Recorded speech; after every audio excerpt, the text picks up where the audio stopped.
and shoes. Of course, as we all saw, he was arrested wearing an attire made by Fendi, a luxury Italian fashion. This is the only. Oh my goodness. Is this news? Ask me. They have nothing to say. They committed an international crime. They have nothing to say. That's only what they can tell you. Proscribed. Who proscribed them? The same terrorist government, the kidnappers, those that commit extraordinary rendition, something forbidden by international law. They violated it. They committed it. Coming after Ipob. And they will continue to fall flat on their face. They will continue to fall flat on their face or their faces for those that are collaborating with them. Ask me if that is news. Proscribe Ipob. How can you say proscribe when you are a terrorist yourself? And you're saying you're proscribing. You proscribe because they want to be free. You proscribe because they are telling Nigerians what they never knew. And now the eyes of Nigerians are open. The eyes of Nigerians are wide open. Give the Nigerian government advice as to make something good. No, they don't want it. But they are ready to proscribe you if you talk. The Oduduwans, what happened to Sunday Buho yesterday? They attacked his home. They burned it down. They destroyed everything. The same way they did to our leader, Mazi Nnamdi Kanu. Have they gone after Maeti Allah? No. Have they gone after cattle herdsmen? No. Have they gone after the bandits? No. What have they done? Go after the Southerners. Anyone that speaks, attack him, destroy his home, burn them, destroy the villages. They did the same to Ifeanyi Ejiofor. How many of the Northerners have they done that to? How many of the Ariwas? None. Zip. Zero. And they are telling you we are talking about one Nigeria.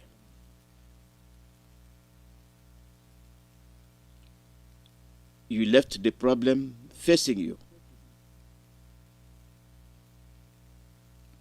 And you go after Biafrans, Southerners.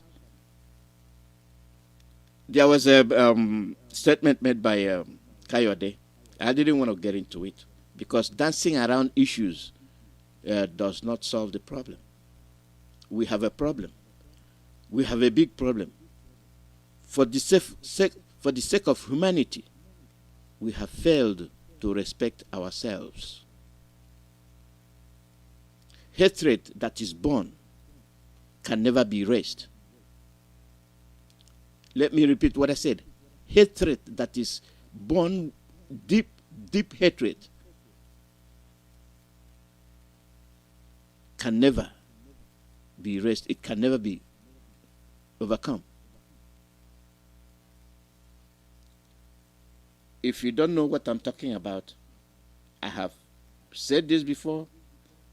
I have played it. And my friends sent me this together. And I'm happy it came together.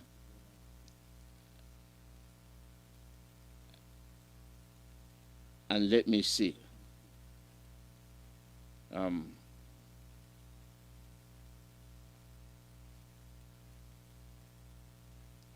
There's something a Northerner said, but I won't go to it. Take time. All of you should listen to this, including the Arewas. Our problem is deep-skinned. It is deadly. Release Mazi Nnamdi Kanu immediately. You have no reason to hold him. He committed no offense. release him. Your hatred for Southerners are deep-skinned and must be solved forthwith. Men of intelligence, men that have pride, men that are sensible, regardless whether you are Arewa or Duduwa, Biafra must butcher that name Nigeria. I will tell you why. I think what we said have sunk in. They are now beginning to understand. And let common sense prevail. Listen to this. This took place in the early 50s and 60s. 56, between 56 and 64. This is what transpired.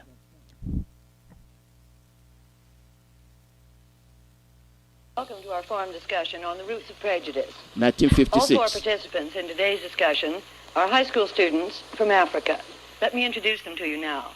From Nigeria, Mohamedou Liman, 18 years old. I am a Mohammedan, and I have prejudices against Christians too in southern Nigeria. You said you have prejudices against Christians in southern Nigeria. Is that particularly because they are Christians? I'm a Christian myself, but I have no prejudice against Mohammedans. I rather prejudice against whites. Am I right? Let me ask Mohamedou another question. You said at the beginning that you were Mohammedan, that Nini was Christian, that you had some prejudices against Christians. Yeah. Let me ask you a fairly frank question. Do you have any sense that Nini from the Gold Coast is less purely African than you are? Yeah, I often feel that.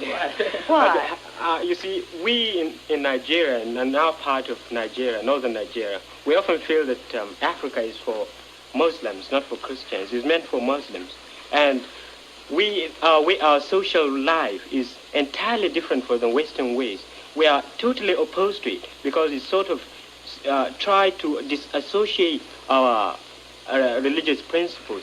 We were talking a moment ago about discrimination between white and black. Suppose Nini comes to visit you in Nigeria. Would he be discriminated against in any way? I suppose so, simply because for one reason. And I tried to have it northernized, and now all important posts are being held by northerners.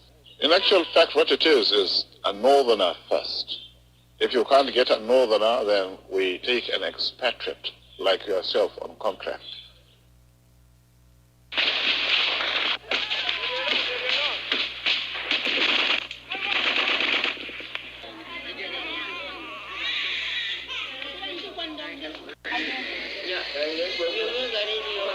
So that's Ipob. It's just like a dot in a circle. If they want to exist, they would have no access to anywhere. And the way they are spread all over the country, having businesses, having property, I think Ipob doesn't know what they are talking about. In any case, you say you talk to them in the language they understand. My goodness. What then are we talking about? Hatred. Hatred that can never be overcome.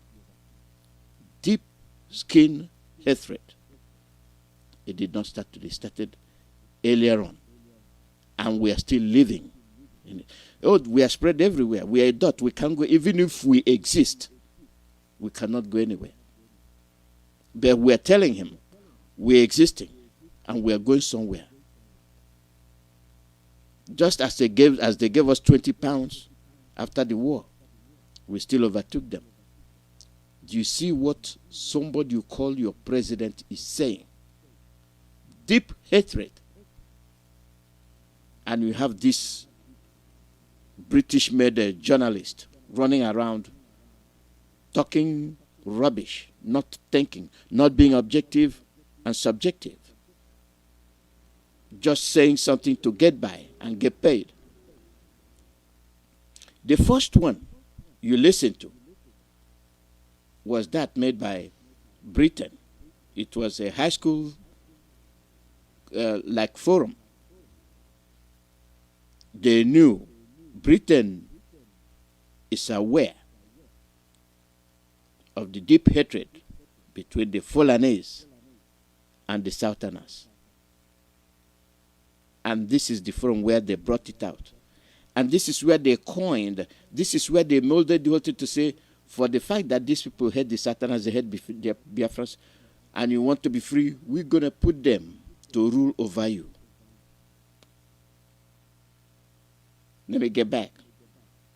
Listen to it again, 1956, when the talk for independence was heating up.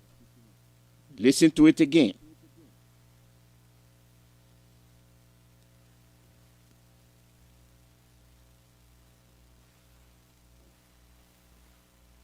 Welcome to our forum discussion on the roots of prejudice. All four participants in today's discussion are high school students from Africa. Let me introduce them to you now. From Nigeria, Mohamedou Liman, 18 years old. I am a Mohammedan, and I have prejudices against Christians too in southern Nigeria. Look, you said you have prejudices against Christians in southern Nigeria. Is that particularly because they are Christians? That was asked by a Ghanaian. That question was asked by a Ghanaian to a Nigerian from Arewa. You just hate somebody because he's a Christian. This is why what is happening to you today is happening. We are in deep trouble. So if you're keen in betraying our leader, Mazi Nnamdi Kanu, if you're keen in betraying your Biafrans, be ready. They have come for the final onslaught. Let's continue. I'm a Christian myself, but I have no prejudice against Mohammedans. I rather prejudice against whites. Am I right? Let me ask Mohamedou another question. You said at the beginning. Did you hear the Nigerians say, why will you have prejudice against the white? The Nigerian asked the Ghanaian, when the Ghanaian said, I would rather be prejudiced against the white. And what did the Nigerian say? Oh, why? Why? You will see later on, Bello. You hear his response. That you were Mohammedan, that Nini was Christian, that you had some prejudices against Christians. Yeah. Let me ask you a fairly frank question. Do you have any sense that Nini from the Gold Coast is less purely African than you are? Yeah, I often feel that. Why? You see, we in Nigeria, and our part of Nigeria, northern Nigeria, we often feel that Africa is for Muslims, not for Christians. It's meant for Muslims. And our social life is entirely different from the Western ways. We are totally opposed to it because it sort of try to disassociate our religious principles. We were talking a moment ago about discrimination between white and black. Suppose Nini comes to visit you in Nigeria. Would he be discriminated against in any way? I suppose so, simply because for one reason.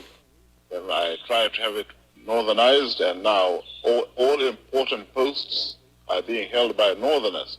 In actual fact, what it is a northerner first. If you can't get a northerner, then we take an expatriate like yourself on contract.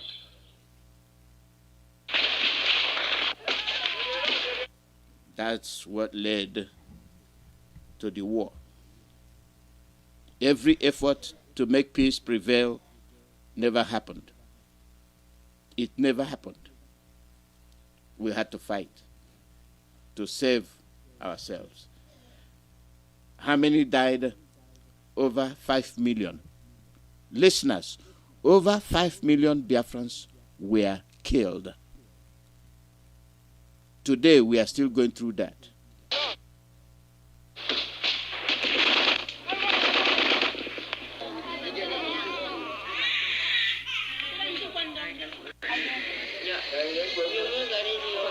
So that's Ipob. It's just like a dot in a circle. If they want to exist, they would have no access to anywhere. And the way they are spread all over the country, having businesses, having property, I think Ipob doesn't know what they are talking about. In any case, we say you talk to them in the language they understand. We will organize the police and the military to pursue them. Oh my. Oh my, oh my, oh my.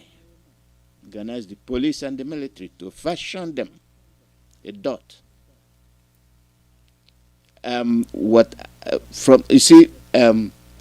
If things don't happen, you will know where people stand. From what happened to our leader, I have come to understand that there are more Biafrans. There are more genuine Biafrans than some IPOB members.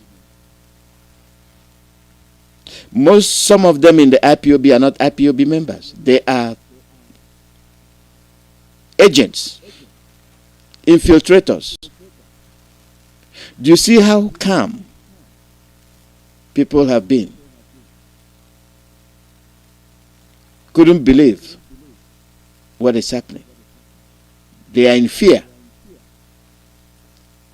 But what we are telling them is everything is under control. Everything is in order. Nobody should be afraid. They must release our leader because he has committed no offense. And the Fulanis too are asking them a question. Why arrest them? Why arrest Nnamdi Kanu? He did not jump bail. You attacked him. You want to kill him. I have played that clip so many times. By the way, the women will be on the air tomorrow. They'll be broadcasting tomorrow. And for those, we have ESN. Go to www.ipobinUSA.org/donate. Make your donation. Yeah, fishing Nnamdi Kanu around is not going to help because people now know. When you say proscribe, I will finish this clip I'm playing, but let me open your eyes some more. For a terrorist government, Nigerian government is engaged in terrorism. Why did I say that? They have the bandits. They have Boko Haram. They have Maeti Allah. They have cattle herdsmen. These people are terrorists, terrorizing innocent people in their respective states. What has the government done to bring them under control? Nothing. Instead, they tell you, surrender your land. The same government will tell you, we know where they are. We have rehabilitated them. And we have put them in the army and the police. And these are the people your government is telling you you have fashioned the police and the army to deal with them. You understand? Let me finish the clip, then I'll give you another side of the coin. That's what we can do, and we will do it. Let me make some revelations, because some of us also have our own intelligence networks. We have met with some of the bandits. We have met with some of their high commanders. They told us that one of the northern governors is the commander of Boko Haram in Nigeria. Boko Haram and the bandits are one and the same thing. They have a sophisticated network. During this lockdown, their planes were moving up and down as though there was no lockdown. Moving ammunitions, moving logistics, moving money, and distributing them in different parts of the country. They are already in the south, in the rainforest of the south. They are everywhere. They told us that when they finish these rural killings, they will move to phase 2. The phase 2 is they will go into the urban cities, going from house to house, killing prominent people. I can tell you, this is the game plan. By 2022, they want to start a civil war in Nigeria. And secondly, Sheikh, you talked about a tribal war going on. And I'd like to know more about that tribal war, because I don't know of any.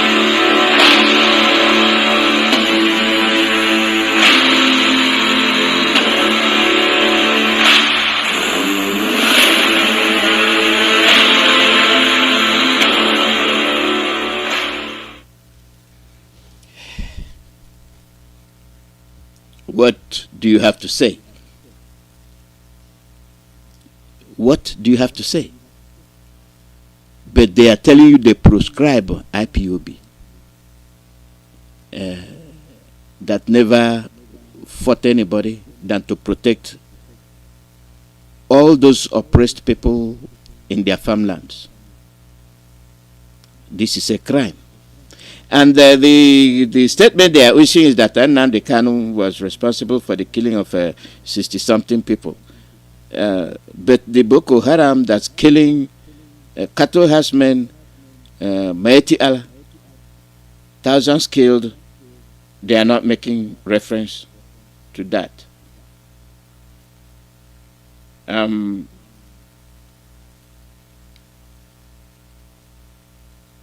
One thing is there. They control 3 arms of the government with little or no education. All right? Connect the dots yourself. Connect the dots. And you see what we are saying. They will move to phase 2, and if you think you will be safe, you will not. Going from house to house, killing prominent people. I can tell you, this is the game plan. By 2022, they want to start a civil war in Nigeria. And secondly, Sheikh, you talked about a tribal war going on. And I'd like to know more about that tribal, because I don't know of any. Who is the president? Muslim. Arewa. Chief of Army Staff, Farouk Yahya. Muslim. Arewa. Police, Usman. Senate President, Lawan. Chief Justice, Tanko. And you're telling me you don't know what is happening. You are dreaming. And I don't think anybody in his or her rightful mind will be talking about one Nigeria.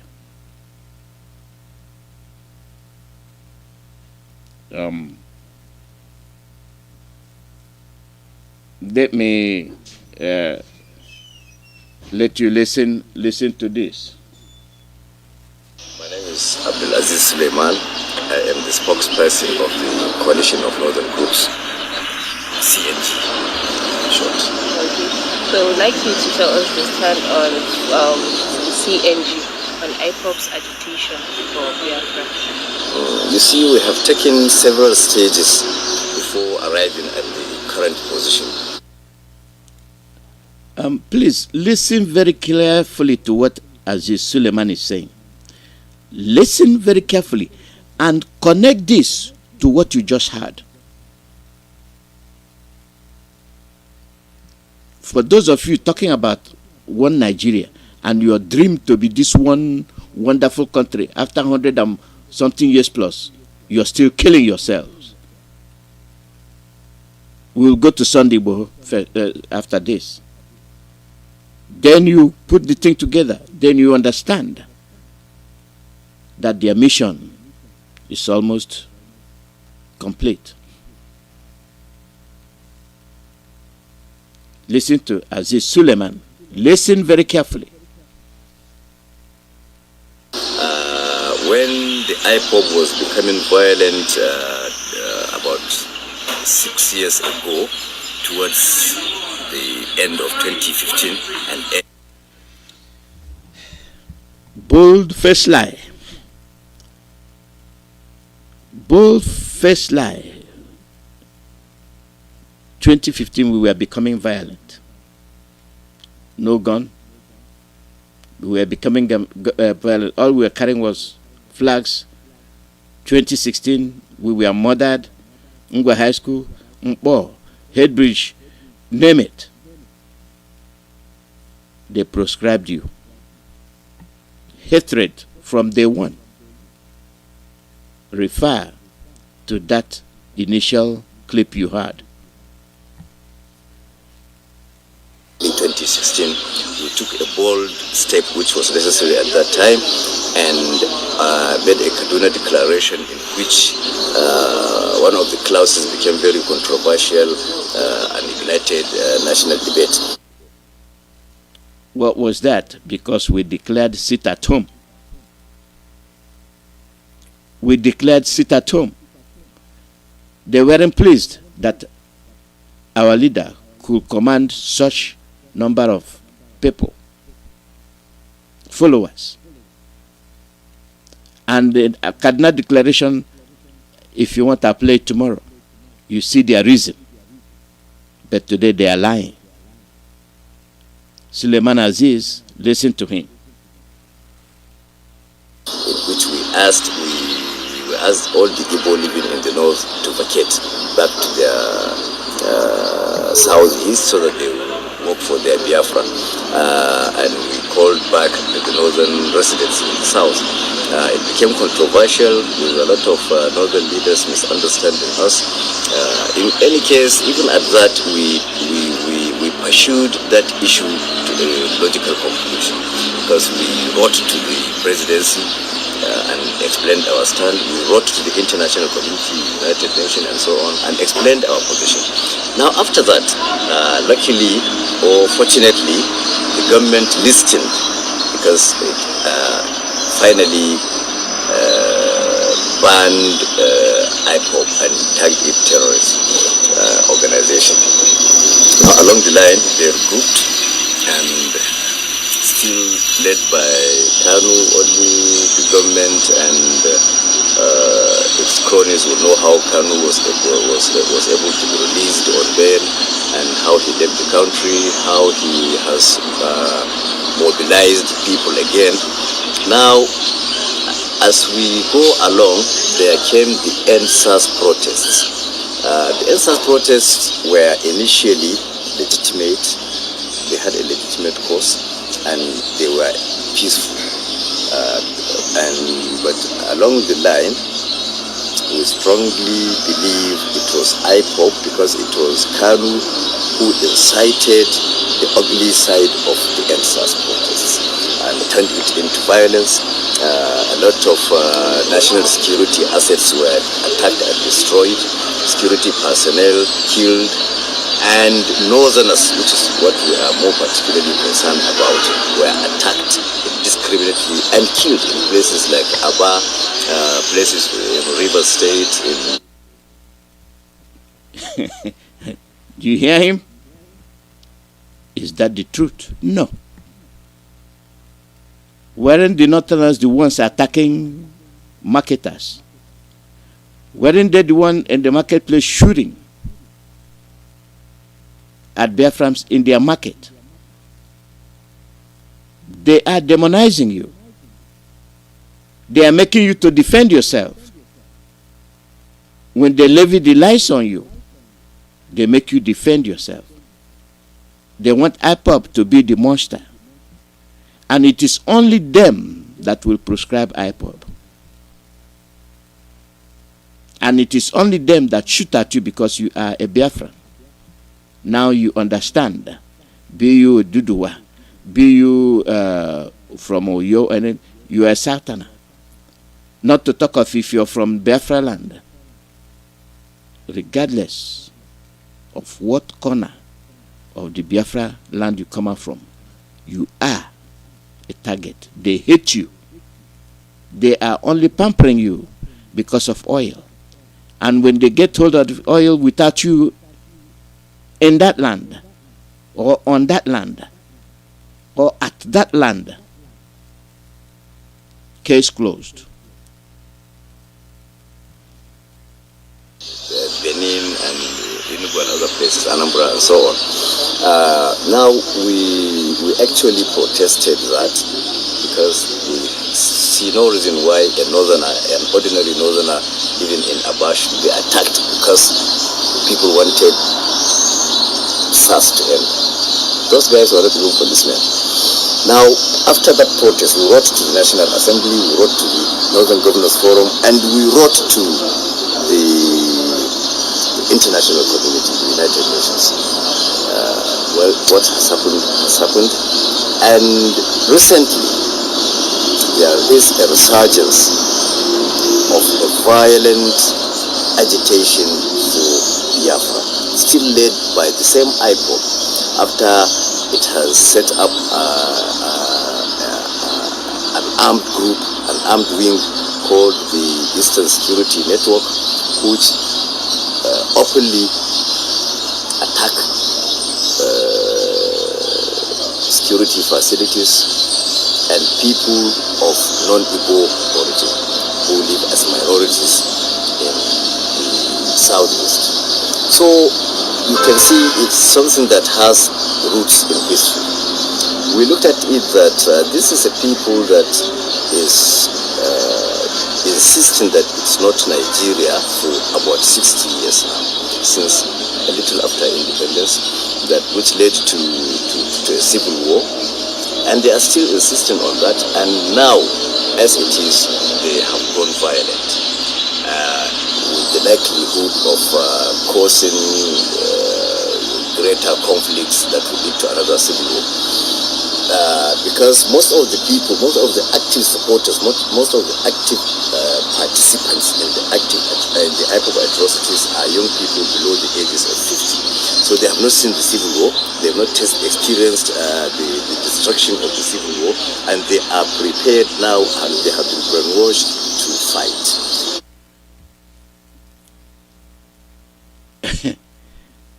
You're killing them.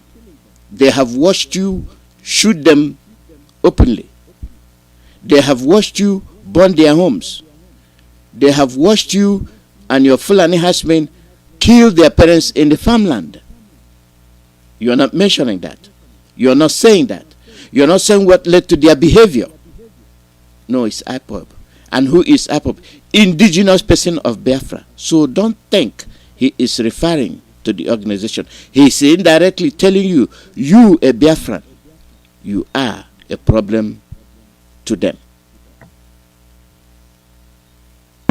So what we are saying is, in order to avoid that calamity befalling the country again, another civil war, we wrote first and foremost to all northern emirs and chiefs, alerting them as to where blame would ultimately lie when these momentous events come to pass. Then we wrote to the National Assembly on two grounds. One, that we actually did not see the reason for going ahead with the constitutional review that has been attempted since 1999 with no result. More so, this is a much more divided Nigeria at this moment. The Ipob is intensifying its calls for Biafra and even becoming violent. The Southwest is intensifying calls for Oduduwa Republic. So we said it would be more ideal, more reasonable, if any constitutional attempt is halted, so that the more fundamental issue of unity, of building a nation, finding a nation first. Because some people talk about restructuring, we tell them you don't restructure where the... What else do you want to hear? Ipob prescription from the Fulanese. And now the same thing is happening in the Southwest. They are telling you they want out. Why? What you are doing to Biafrans is what you systematically transferred to the Oduduwa land. You can't hold yourself. You can't control your quest for blood. You just can't control yourself. You spread your wings down to the Oduduwas. You are doing the same. Not just Middle Belt. It is only the same problem, the same dictatorial measures. You are the only one talking. You are the only one dictating. You are the only one going to the... Are you a law-making body? You have the Senate. You have the judiciary. You have the House of Assembly. How come it is you that is making all these proposals. Why? Because Nigeria is yours. The Northerners feel that Africa belongs to them. So that drive will not just end when they are done with Nigerian Christians. It will also spread to other African Christian countries. Be warned, this is what is coming. IPOB is the only stumbling block they have encountered, because we know what is going on and we want to stop it. Our leader must be released. At the end of this, Suleiman called for referendum, and I would like to play it. I'd like to finish it. Structure. Let us find a structure first. There is no nation, so what are you giving a constitution for? Let us genuinely sit among ourselves, invite the international community, hold a general referendum. I mean, even the name is in question. The name Nigeria was borrowed, so we are living on a borrowed name, borrowed boundary, even borrowed laws. Case closed. Case closed. Then why you after our leader Mazi Nnamdi? He told you the truth. You didn't want to hear a bit. Your pride will not let you listen. If that is the case, why go looking for him? Why all the plans to arrest him? And yesterday you attacked Sunday Igboho's home. You destroyed everything there. You arrested his wife. You killed 2 people. Are they IPOB too? No, they are Oduduwas. They have seen through you, and they want out too. And you actually accepted that they too want out. Then you didn't ask yourself why. Why are these people running away? Because you are bloodthirsty. You don't know how to coexist with other people. You want to control everybody. And you want to implement your strategies. Why did you engage in extraordinary rendition? I think the world is beginning to understand your policies. We are not backing down. We are not abandoning our quest for freedom. Everything has been set up. It's either we get it in peace or in pieces. Short and simple. You saturate everywhere with your soldiers. Are they from the zoo? No. They are from Sahel region. And you did it openly. Blame them, not me. And the trouble continues. For those thinking they are political elites, you will pay with your blood. They will kill you. They will kill you.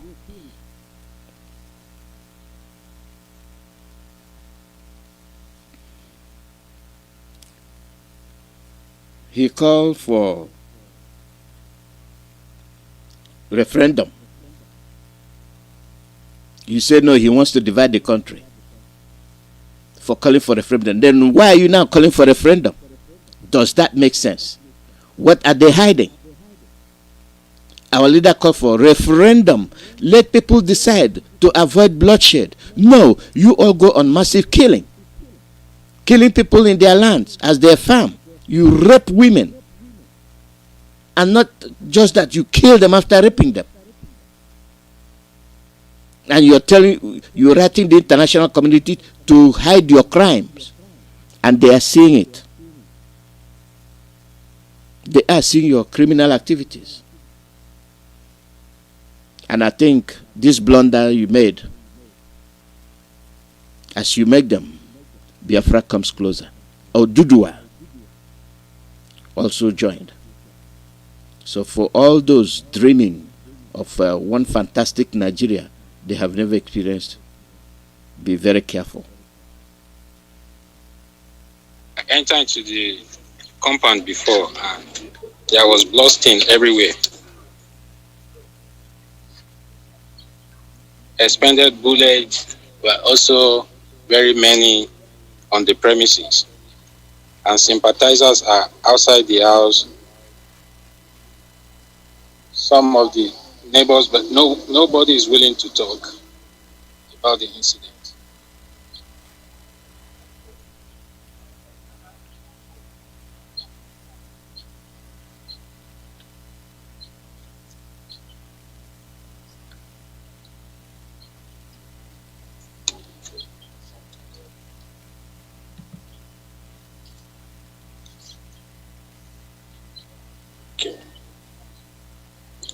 Some of his aides, allege that an insiders must have given those who came the information to carry out the operation, because some of them are said to be asking specifically for some of his aides.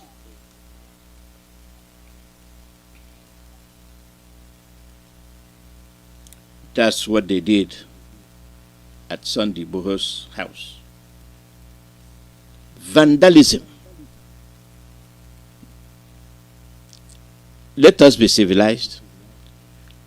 Conduct a referendum as quickly as possible and divide the country in a peaceful manner. The constitution you made was faulty. We the people did not make that constitution.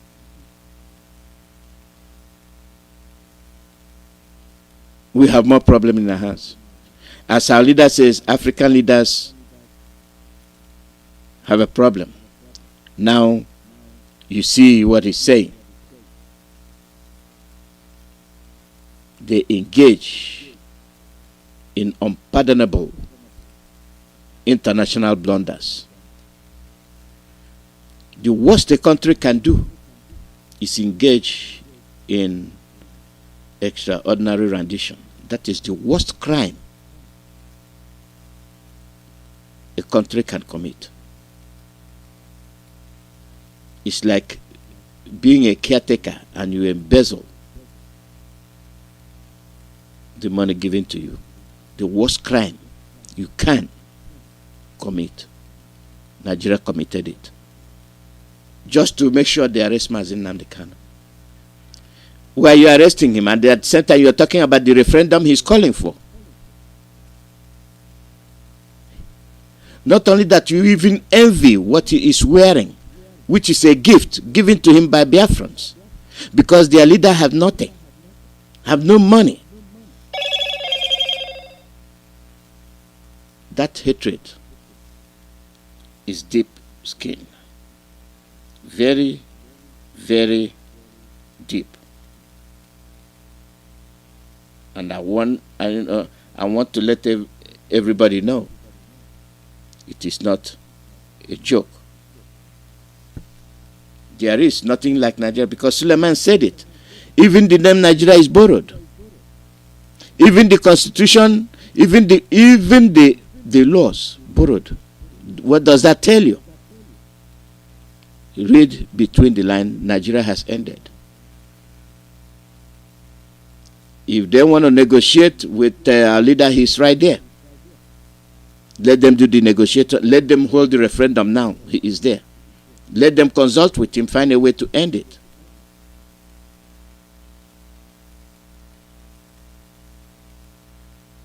Don't tell us he jumped bail. He did not jump bail. You went to his house to kill him, just like you went to look for Sunday Boy. Now you declare him wanted. All the mighty Allahs, you don't declare them wanted. All the cattle herdsmen, you don't declare them unwanted. All those your elected officials that are sponsoring Boko Haram, you don't declare them wanted. Oduduwas. What does that tell you? Biafrans. What does that tell you? Middle belt, what does that tell you? It's teaching time. Saves 9. I will open the phone line. And please be economical with your time. The call number is +1 484 767 0848. +1 484 767 0848. That is the call number. And we are here. We will continue to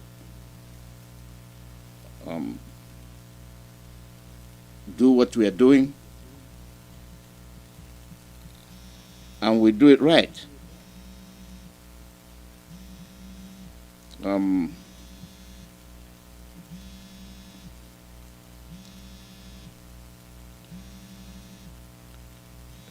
Let's see.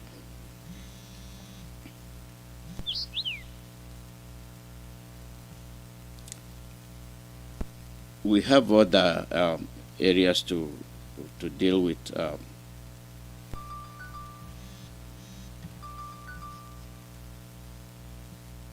Let me see. There's an interruption there.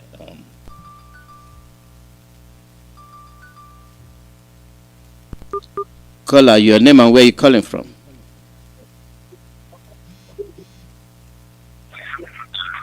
Hello. Good morning.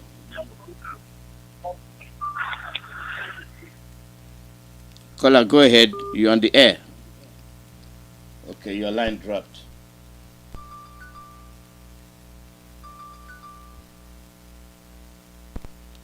Caller, your name and where you calling from? Caller, your name and where you calling from?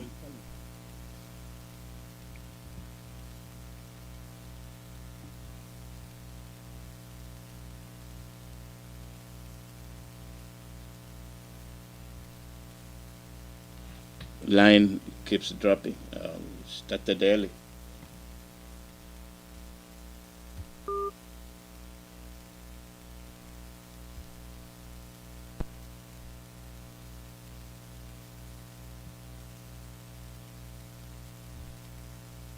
Okay, we have a problem with the calls.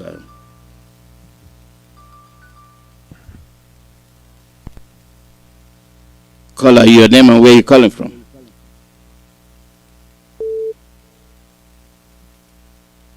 Hello? Caller, do you want? Can you your name and where you're calling from? Caller, are you there? What's happening? Hello, you're not coming out right. Is this Chukwu Emmanuel? Yes. Are you hearing me? Okay, yeah, I'm hearing you now. Go ahead. Okay. Good morning, Mazi Alozie. Welcome.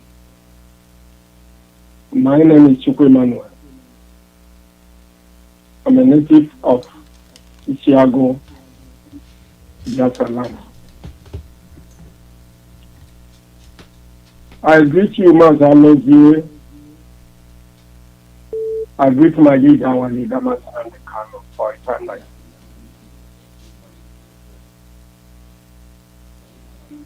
Honestly, I want to start from the saboteurs. All these saboteurs,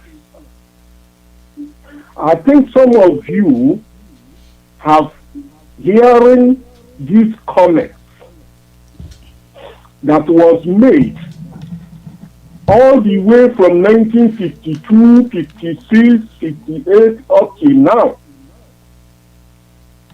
And these people, those ones that have died, they hand it over to unborn generation of Fulani to make sure they get to the root. That is how people who are reasonable are following things, comparing to useless Igbo one Nigeria. I want to talk to George Obi also.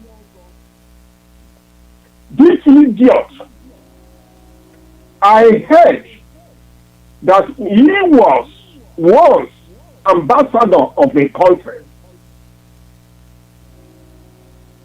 This man has seen how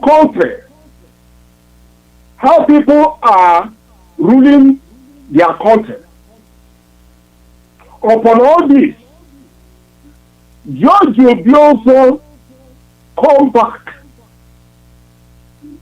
to Nigeria. The Fulani installed him as Indelible president. George Obi also become an idiot and animal to Igbo race. This group of people, calling them Indelible, let there be a time these people will be haunted and killed one after the other because they have destroyed Igbo race. George Obi also must die with his group because it's a shame and a disgrace to Igbo race. All of you who are saboteurs, the problem of Igbo Nigeria is that all these criminals, they will not have chance to listen to radio. Because I don't see any human being as Igbo man that will listen to Nnamdi Kanu voice that will not be a human being.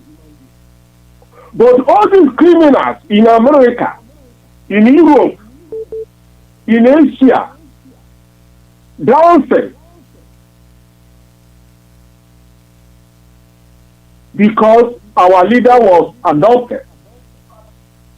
Your name is sorry. Your generation is a destroyer. You will die shamelessly, and your children will suffer from where you stop. Enough of all this. The Fulani have made a whole Igbo race to be so common, if not Nnamdi Kanu and Ipob. Where are these people coming from? You are in America, you are in Asia, because you was loved away by Fulani. There's no work.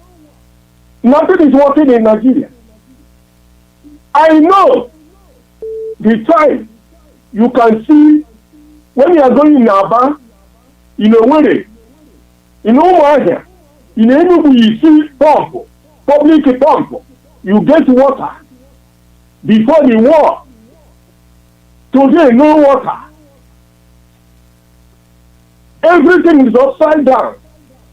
And somebody has made himself, his life for you, and you are against that person. God will punish all of you, one after the other. You are made for Satan. After God's punishment, Satan will also punish you. Thank you very much, Mazi Alozie. Thank you. For all your kindness every day on this journey. There was a comment Ikechukwu made this morning. I heard it. He explained. Thank you, Mazi. All the details. Yeah, thank you, Mazi. Thank you. Of our leader. Call out your name and where you calling from.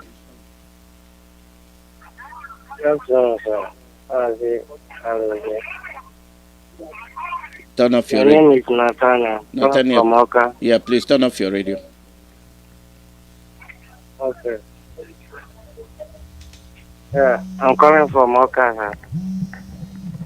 Biafra. Can you hear me? Go ahead, we are hearing you. Hello? We are hearing you, go ahead.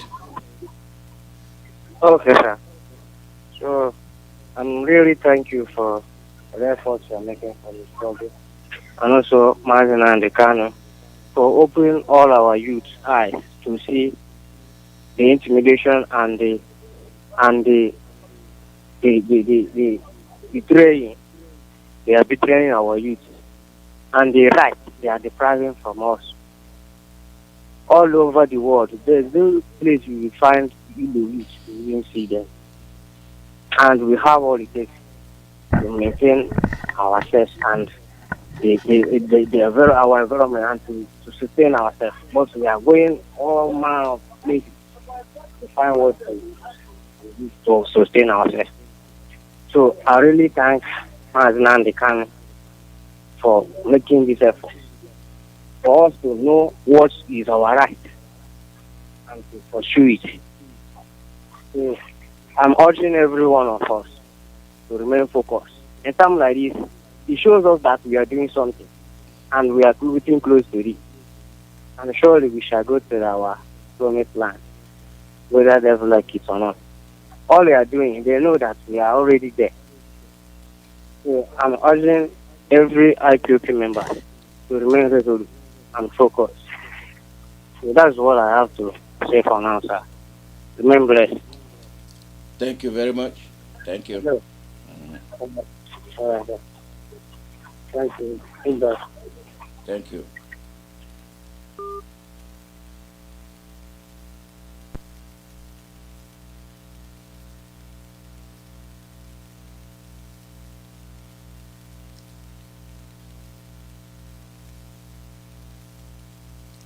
Caller, your name and where you calling from? Caller, your name and where you calling from?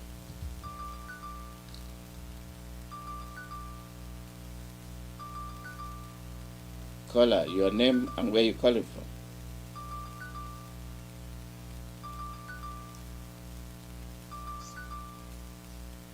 Go ahead. You're on the air. Good morning, Mazi. Welcome. Mazi, my name is Mazi, my man, Ugo Onyejaga. I am the national PRO of IPOB here in the United States of America. I reside here in Washington, D.C., but I am from Amibo. Amibo is a Nolo. Amibo is the home of the tiger, and Amibo is the home of the indigenous of Ipob. Mazi, I thank you so much for all you do for Biafra. And I thank God Almighty God for Nnamdi Kanu. I thank him. Yes, Mazi, I want to use this opportunity to address our boys, to address the Biafran youth. At the same time, I want to address the Oduduwa youth and the Middle Belt youth. I want to tell them, for them to understand the reason why we are fighting, and for them to know that this opportunity that God has given to them, that they're not going to misuse it. This is an opportunity in one's lifetime. This is an opportunity that they have never had. That is the opportunity to confront the government, to confront the power that be. Opportunity to change their destiny. That is what this opportunity is. And this is the opportunity that Mazi Nnamdi Kanu have given to us. I want the Biafran youths, I want the people from the Middle Belt, the Southern Kaduna, Zamfara, the Oduduwa, to ask themselves question. And this question is one: why is it that Nnamdi Kanu was arrested? Why is it that the house of Sunday Uboho was invaded and the wife was abducted, and then they planted all the guns in his house, and then they went to arrest him and shut him up? I want to know, why is it that the Mieti Allah that has been killing, the Mieti Allah that have been raping, and the Fulani herdsmen that have occupied our land, why is it that they have not been proscribed? And why is it that nobody is arresting them? That will tell you that there is something in there. I thank God that it has come to this extent now that they have arrested Mazi Nnamdi Kanu.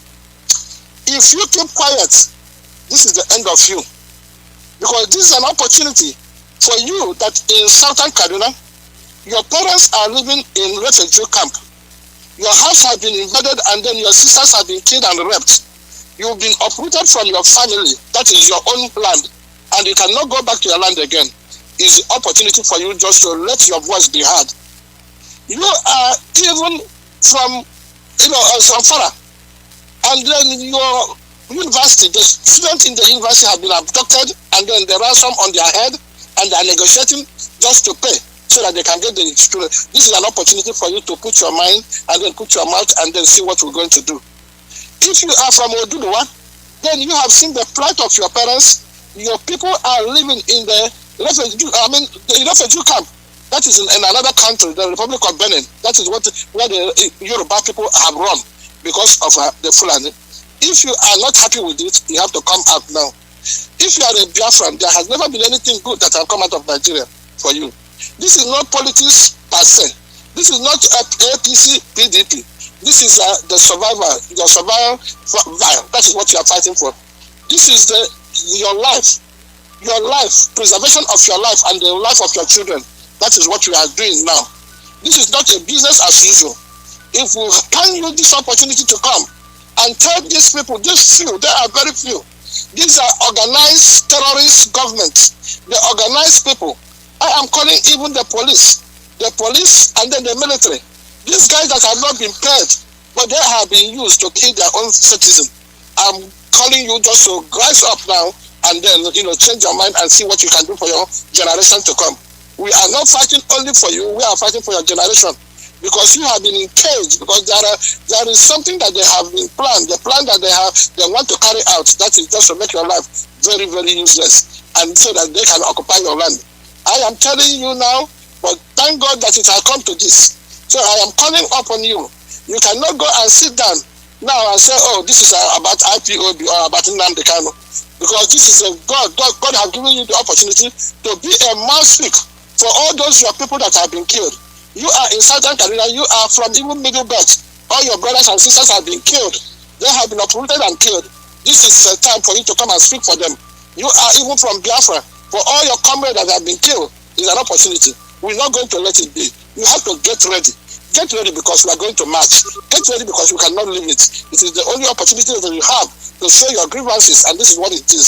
So I am calling you, if you are here in America, and you have seen the plight of our people, you have seen the plight of our people, and then you still think that it is business as usual. This is not about IPOB now. This is about the survival of your people. That you have to rise up, because we are going to have march here. We are going to march in Washington, D.C. We are going to occupy Washington, D.C. so that they will know exactly how we are going. And then I am telling you, you are in Biafra land. You have to get ready. You have to get ready, because we cannot stay and then keep quiet. We are not going to watch these people. We know that they are animals. You have to follow them the way. Then God, they are not going to kill all of us at the same time. So what you have to do, come out. You are a university student. You are a university student.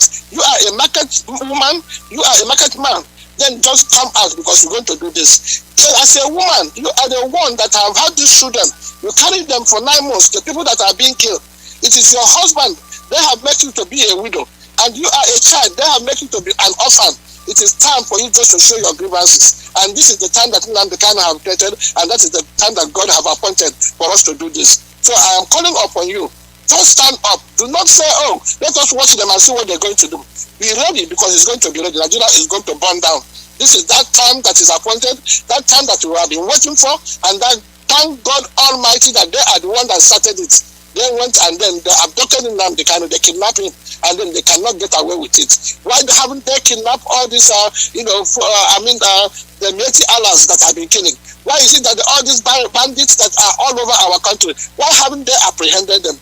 Why is it that the Boko Haram that have been ravaging our country, why is it that they have not apprehended them? Then they want to go and get Nnamdi Kanu. But you have to know what Nnamdi Kanu stands for. Nnamdi Kanu stands for a good life for you. Nnamdi Kanu stands for electricity. Nnamdi Kanu stand for you to get employment when you finish university. Nnamdi Kanu stand for a good road for you. Nnamdi stand for your dignity. That is what Nnamdi Kanu stand for. Nnamdi Kanu is not fighting for his own. All these politicians are accumulating their wealth. Go and see how much the politicians have been paid. Why are they into policy? Because they are into politics about what they're going to get. They are not there to represent you. What have the politicians done for you? Nothing. But Nnamdi Kanu is here. He has sacrificed his mother. He has sacrificed his father. He has sacrificed everything that he has because of you. It's an opportunity for you to come and show what you can do for your nation. If you are a Biafran and you wanted Biafra and you don't want to come and stand, what can you do for Biafra? It is a time for you to come and show what you can do for Biafra. If you are on Oduduwa, you are watching Oduduwa nation, and then show what you can do for Oduduwa nation. And if you are from Zamfara or if you are Middle Belt, show what you can do. I mean, your mother, everything that the parents have done for you to be a human being, it's time for you not to change your destiny. We are fighting for your destiny, and this is the reason why we want you to stand up. Thank God they are giving us this opportunity. So, Mazi, thank you so much. We will continue to come out. We are going to hit them hard. We are going to be out there. Man is appointed to die but once. And this is that time that we are going, either we die, the people that will left, they will continue the fight. If Nigeria are thinking that they're going to win, they are wasting their time, because this is a case between them and the children. This is the group of the Nigeria, and this is what I'm talking about. Mazi, thank you and God bless you. Thank you very much. Thank you. The call number is +1 484-767-0848. +1 484-767-0848. We want to be free. We want to be solid, and then do the things that are appropriate for us to survive. Holding Nnamdi Kanu will not solve the problem, and as they realize, they have beaten more than they can chew. So we are proceeding with our call for Biafra restoration. Biafra is here. Caller, your name and where you're calling from?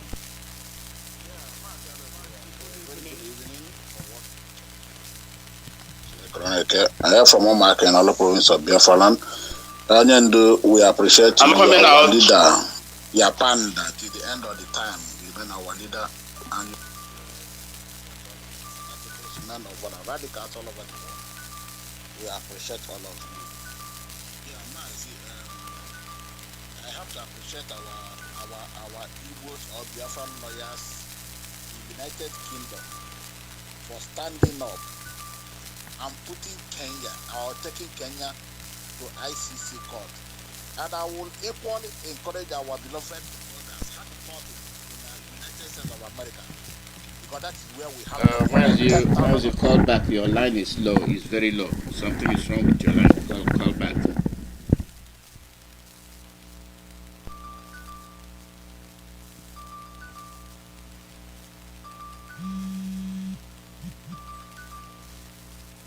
Go ahead. Yeah, Maz, can you hear me now? Yes. Maz, is it okay now? Yeah, go ahead. Hello? Go ahead. You okay? Go ahead. Yeah. Maz, thank you. I said I have to appreciate you for what you're doing for your motherland, and I will appreciate our beloved leader, Nnamdi Kanu. Anywhere he is, still our president. He's our leader. We are with him 24 hours under his leadership. All the fanaticals, men of valor, all the DOS, all his lieutenants, we appreciate all of them. As I said equally, I have to appreciate our beloved brothers in United Kingdom, our lawyers, Igbo lawyers or Biafran lawyers in United Kingdom, who rose up immediately and took Kenya to ICC court. We equally encourage our beloved brothers in America. We know we have more than 10,000 lawyers from Biafra land in the USA. We pray that they will do the needful so that Kenya will see what they have done to themselves by doing what they are not supposed to do. Yeah, Mazi, about the clip you played, when we talk that we hate Zeke, it looks as if we are playing. Mazi, I heard that sick with the passion. Mazi, by 1956, this clip you played about that boy that was interviewed by a Ghana interviewer, and he heard what he said. And I begin to ask myself, before 1956, and in the same 1956 that Ahmadu Bello made his own statement, that they will not allow us to develop our skins. They will never give us job. That when he come back to Nigeria, have 10 northerners in the parastatals. Igbos, we are taking all of them. But today, you see, every of the agendas, when we thought that Fulanis, these people can plan for 100 years and they make sure they actualize it. All those things are playing out now. But the same Igbo a slave, the same Biafran a slave, both in the house, both in the rep, all of them, they are still there moping and seeing the peck on their own eye. They don't want to remove it. When we call our leader, they don't know what we mean. He is on your memory zoo. And the zoo, this is the end of the road for all of them. The confession, they have not started. Only to say they will call and begging to take this Biafra and go. Let them continue holding it's for our own advantage, but nothing will happen, because I love what our DOS said yesterday, that they must give access to his foreign physicians that will be going for him. They will make sure that they only do both the food, both the water, both his health, because I saw what they wrote that is going viral. That they are trying to calm Nnamdi Kanu down before the next court. They are working on his mind. And that statement since yesterday, I continue to think, what does this mean? I want people who know what that, Biafra should come and read meaning to that. And analyze that language. They are working on his mind. Was Onion the sick? He was hell and heady. What is happening? That they are working on his mind to stop calling the zoo before the next sitting of the court. But I thank God that Mazi Chukwuemeka Alozie made it open clear yesterday that whatever thing they are playing, whatever they tend to do or they have done already, everything must come to a light. And it is now or never. As for the flavors in Biafra land, we are across the Rubicon. We are not begging all these idiots. We know who is who. As long as they kept quiet,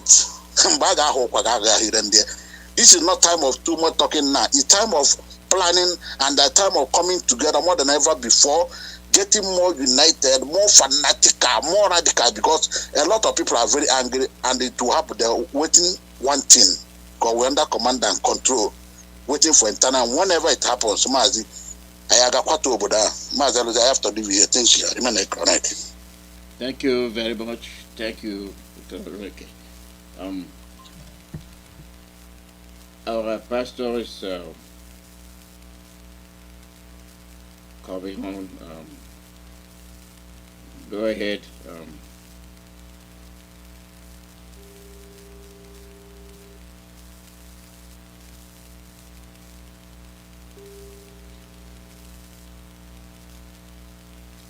Go ahead. Good morning. Welcome. Good morning over there and the good evening here in Biafra land. It is my turn to pray today. I sent you a message, you replied okay. Go ahead. We are ready for you. Go ahead. Your life. Go ahead. Okay, am I live on air? Yes, you are. Shalom, Biafrans. My name is Reverend Dr. Uzoma Patrick. Today is the 33rd day in the 150 prayers, 150 days prayer, which Onyendu, His Excellency Mazi Nnamdi Kanu initiated before he went, before they adopted him. So let us go to the book of Psalms. I repeat that I bring greetings to you from Biafra land.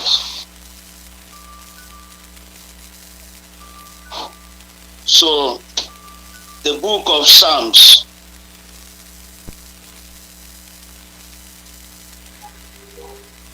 the book of Psalms chapter 33. Psalms chapter 33. It says, rejoice in the Lord, O you righteous, for praise is comely for the people, for the upright.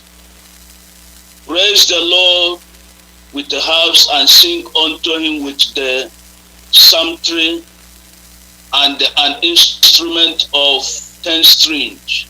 Sing unto him a new song.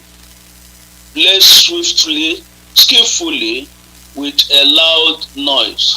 For the word of the Lord is right, and all his works are done in truth. He loveth righteousness and judgment. The earth is full of the goodness of the Lord. By the word of the Lord were the heavens made, and all the host of them by the breath of his mouth. He gathereth the waters of the sea together as an heap. He layeth up the depth in storehouse. Let all the earth fear the Lord. Let all the inhabitants of the world stand in awe of him. For he spake, and it was done. He commanded, and it stood fast. The Lord bringeth the counsel of the heathen to naught, even the counsel of the Fulanis. He maketh the device of the people of none effect. The counsel of the Lord standeth forever, the thought of his heart to all generations, even the generations of Biafra. Blessed is the nations, Biafra, whose God is the Lord, and the people whom he has chosen for his own inheritance. The Lord looketh from heaven and beholdeth all the sons of men. From the place of his inhabitants he looketh upon all the inhabitants of the earth, even the righteous and the upright. He fashioneth their hearts alike. He considereth all their works. There is no king served by the multitude of an host, or a mighty man is not delivered by much strength.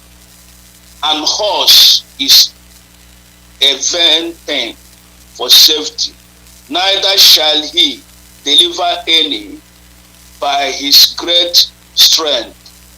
Behold, the eyes of the Lord is upon them that fear him, even Mazi Kanu, upon him and us, all the Biafrans that hope in his mercy, to deliver their soul from death and to keep them alive in famine. Our soul waited for the Lord. He is our help and our shield. For the heart shall rejoice in him. For our heart shall rejoice in him, because we have trusted in his holy name. Let thy mercy, O Chukwuemeka, be upon us, even your anointed, Onye Ndumazi Nnamdi Kanu, your baby boy, according as we hope in thee, in the name of Chukwuemeka. Steadfastness of the Lord never ceases. His mercy is never come to an end. They are new every morning, new every morning. Great is thy faithfulness, O Lord. Great is thy faithfulness. Biafrans all over the world, I want us to pray. For the servant of God is there in the camp of the enemy. And this is the final battle. And this is the last time of him entering there. Now they have taken him. He is coming out there victoriously. I want us to pray. Father, in the name of Chukwuemeka, you are great and supreme. You are awesome. You are kind.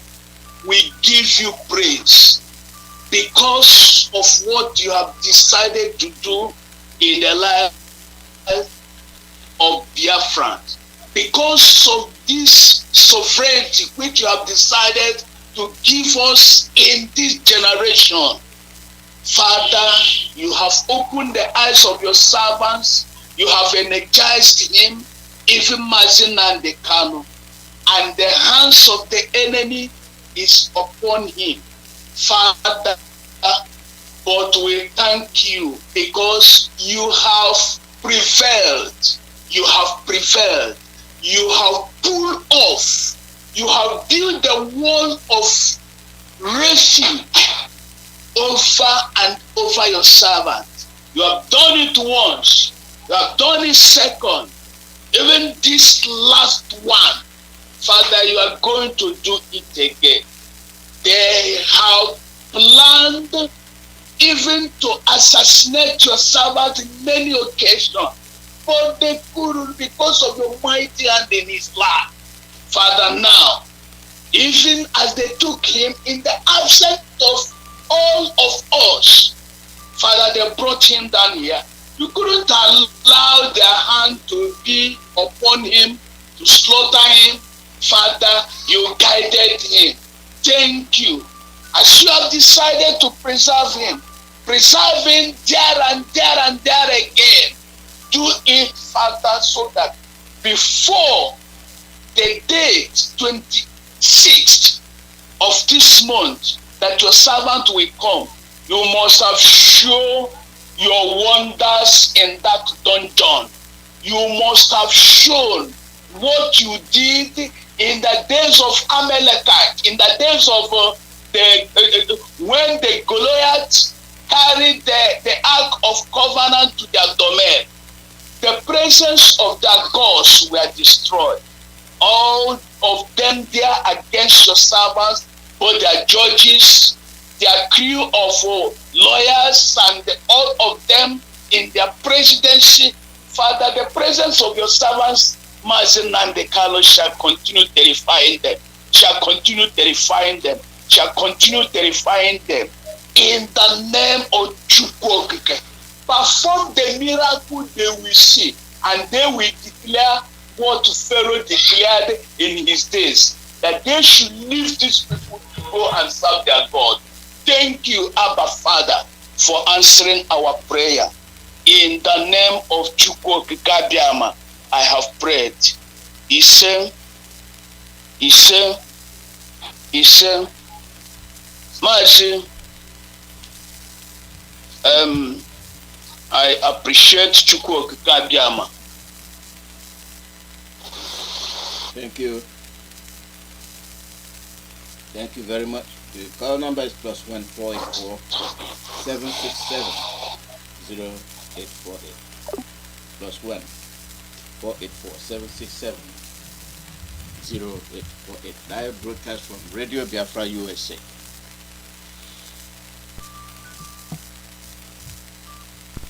Caller, your name and where you calling from? Mazi Alozie, good afternoon from Biafra. Good morning I'm calling from Enugu. Go ahead. My name is Chinedum. I want to thank you for what you are doing for your motherland, and also to thank our leader, our ever supreme leader, Mazi Nnamdi Kanu. He so prepared us that we have no reason whatsoever to complain or foresee defeat in the end of this battle. He so prepared us with messages on daily basis, and good enough, the repetition follows from time to time. As in all you go good. He made the message so simple for us to understand that he even made provision for the message to run in other people's languages so that they will understand what is happening. What is happening is not only for Biafra, but for everybody. For everybody has been saying it repeatedly. So no, I am not surprised why there is calm everywhere in Biafra land and the whole youth. So many people you didn't know that they have been listening to these messages. Now they are manifesting their reactions and how they are feeling it. Today we read Psalm 33. You see how all these prepared us. Prepared us physically and spiritually. That is why we call him a prophet. He has done a lot of work for the restoration of Biafra and the freedom for everybody. Look at Psalm 33 we read today. We started reading the Psalms after me. And the more we are making progress in the Psalms, the more confused you see the Jew people acting, falling into shit and coming out in shame. There are three enemies we discovered in this course of our battle. One is Britain. 2 is Fulani Caliphate. 3 is the saboteurs we have. 3 enemies we are fighting. I give to him thanks because of our leader Nnamdi Kanu, not only for Biafrans, but for the whole people in captivity, breaking their chains. Even those of them that do not even understand what is happening, they are now discovering it. This matter is not Biafra matter any longer. Now, we read in Psalm 33. And in that Psalm 33, I picked up some verses that touched me. Verse 10 of that Psalm 3 says, "The Lord bringeth the counsel of the hidden to nothing. He maketh the device of the people, the device of the people of none effect." I said, he said to that portion of the psalm. I said, he said, because as many as they are that are fighting this truth, as many as they are that are fighting this justice, Elohim, whose banner may shake Adonai, Amelech, Hashem, he will destroy their counsel and it will bring them into open shame. Now, the matter is no longer within the boundary of the zoo. It has gone international. This is the time for Elohim to show the world, as many as they are that are still calling themselves Nigerians. I am sorry for you. Because this is an indelible shame that is coming out now. And I thank Elohim for ordering the footsteps of our leader. He said he will destroy the zoo with the truth, and it is happening. And it is happening. So, we are prepared to fight this battle. I want to tell our Biafrans, make sure you are occupying a position in this battle. If you are not in ESN, be in the scriptures, following it as he ordered, as he opened as you know, many. If you are not in the scriptures, be in the Twitter, telling the world the current things that are happening. Yesterday, I was passing through the internet and I saw where our lawyer was saying that the Zoom security could not allow him to see his client's terrible violation of human rights, terrible one. And as soon as I got that information, wow, I moved to Twitter so that the world will know that is my where I will be contributing in the Twittering and in prayer. The Zoom must fall. It is certainty because it is settled in heaven. Because they hate truth, heaven will join the forces of the chosen people here in Biafra and Israel and all of them that call upon his holy name to pull down injustice that is taking place in the zoo. And that is our prayer. So I have no fear what is passing through because everything is working together for our good. I had a dream yesterday. Somebody called me and said, "Did you see what is happening to Aleda?" I laughed. I said, "Hold your peace. This thing is happening for good." And that because Elohim has revealed a dream to me concerning what is happening. The dream is this. We were boarding a bus, a very big bus.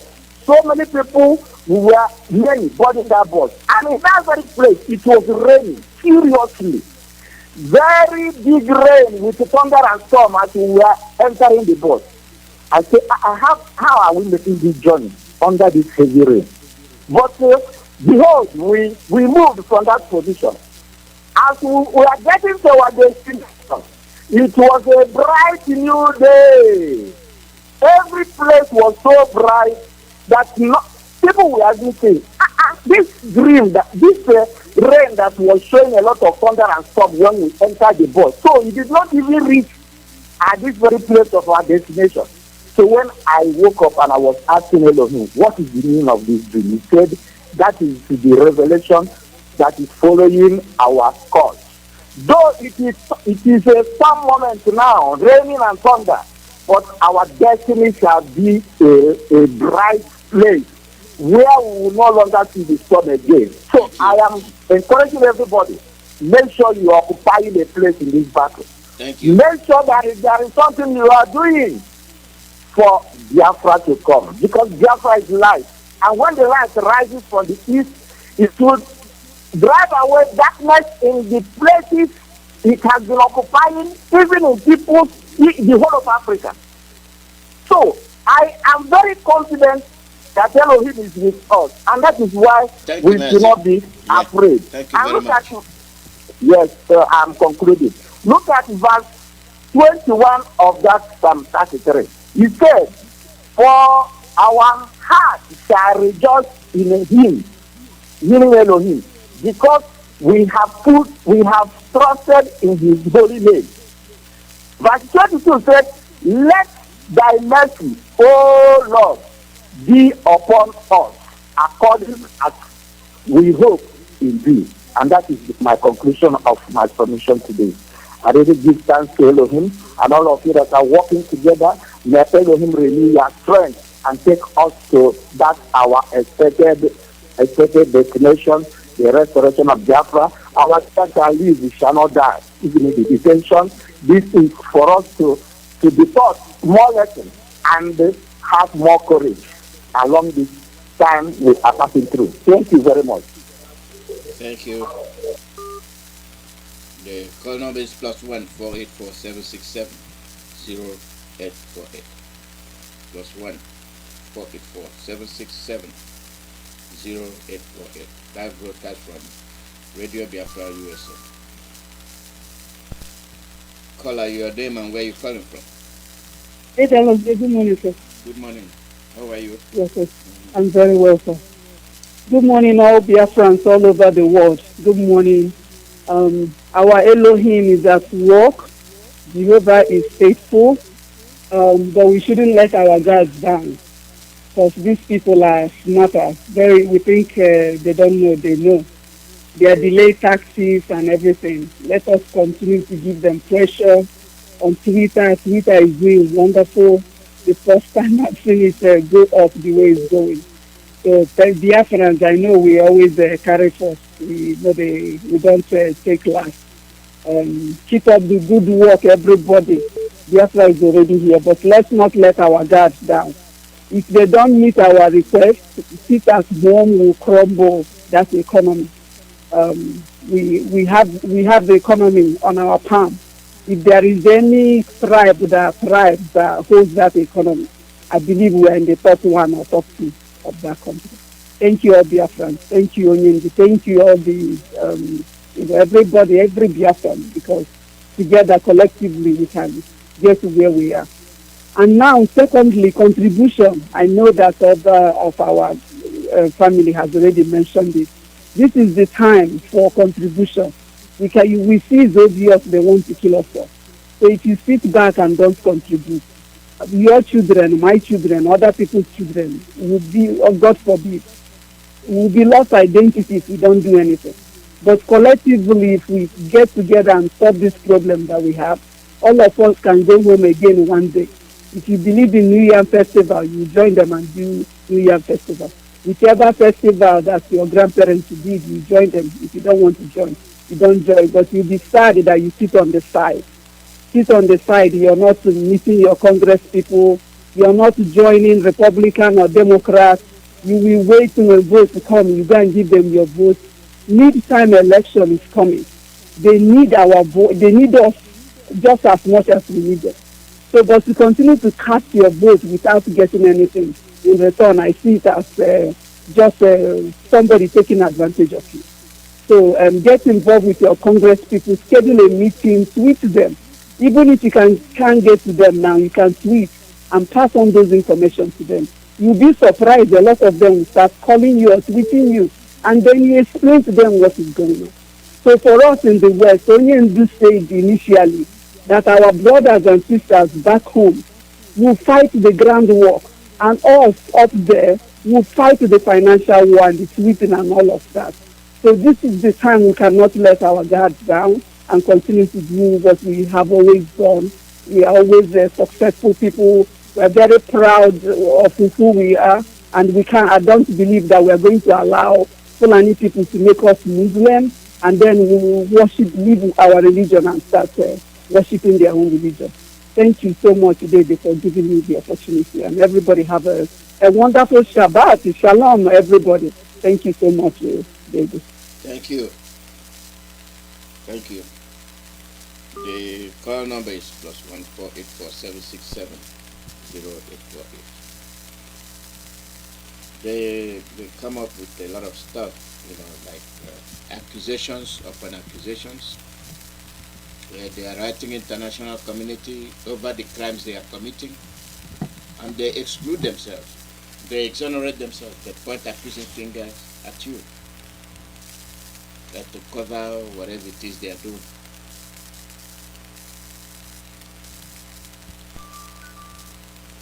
Caller, your name and where you calling from. Caller, your name and where you calling from.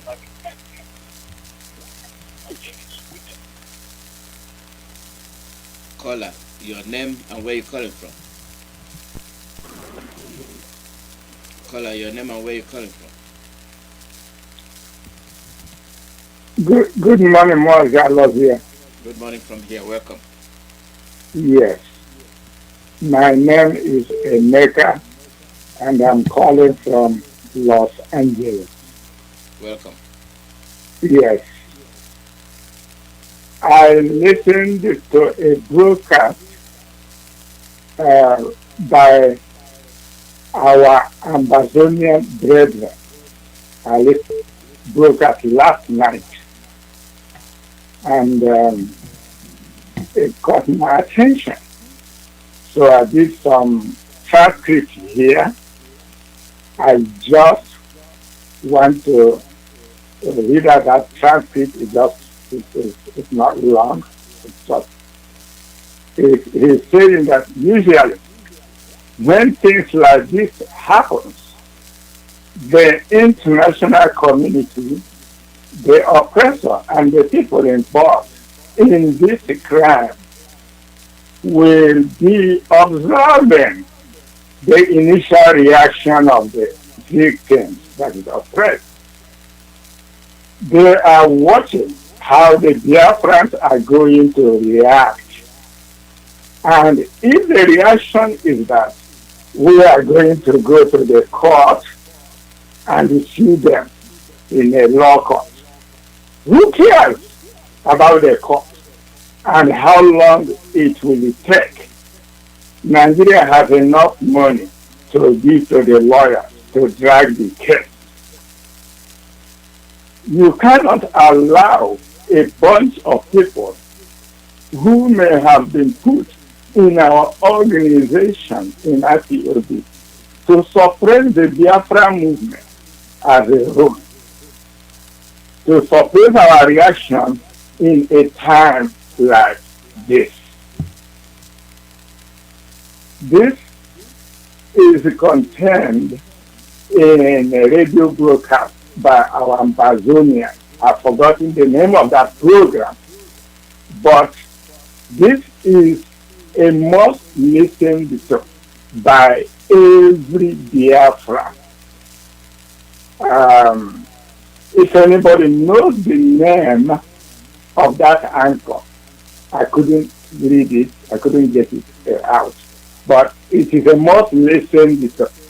He is urging us what we need to do is not a time to continue waiting for the courts to go through the process for how many weeks? Yes, we are praying, and I thank the Reverend Father Obama that prayed today. We say that labora fides et labora, that is faith and work together. We are praying our thanks. Thank you for the men of God that have prayed. And I thank you, Reverend Father Ozama, did I get his name right, for today's thanks. But we also have to listen to the timely advice of our Ambassadorian brothers. This is the time to strike the iron. Thank you very much. Thank you. Thank you. The call number is +14847670848. We are headed towards the end of the program. We look at some delicate issues, and we wonder what we have in stock. Caller, your name and where you're calling from. Caller, your name and where you're calling from. Good evening from here, Biafrans all over the world. Good evening. I want to add my voice. Go ahead. They say the appointed time has come. The world will not fear ignorance of what is happening in Nigeria and what Fulani Nigeria government have been doing. Thousands of our people all over the time have been killed by Fulani people. Houses are being burned in our land. Our youth are being mowed down by Fulani. Our people are being extorted and killed. Our leader house was invaded. More than 30 persons were killed. Of recent, they went to our lawyer by the stage of first house to kill him, but they failed. One of his PA burned everywhere, including cars. The same thing the Fulani government have repeated in the case of Sunday Ipob. For how long do you think we IPOB we hold or be patient to watch these Fulani people kill us? It's not going to be possible. Fulani herdsmen have decimated our mothers and our sisters and killed. They are numerous to mention the number of killings that have taken place. Are you talking of Boko Haram? Is it ISWAP? Is it ISIL? Which one do we mention? But few.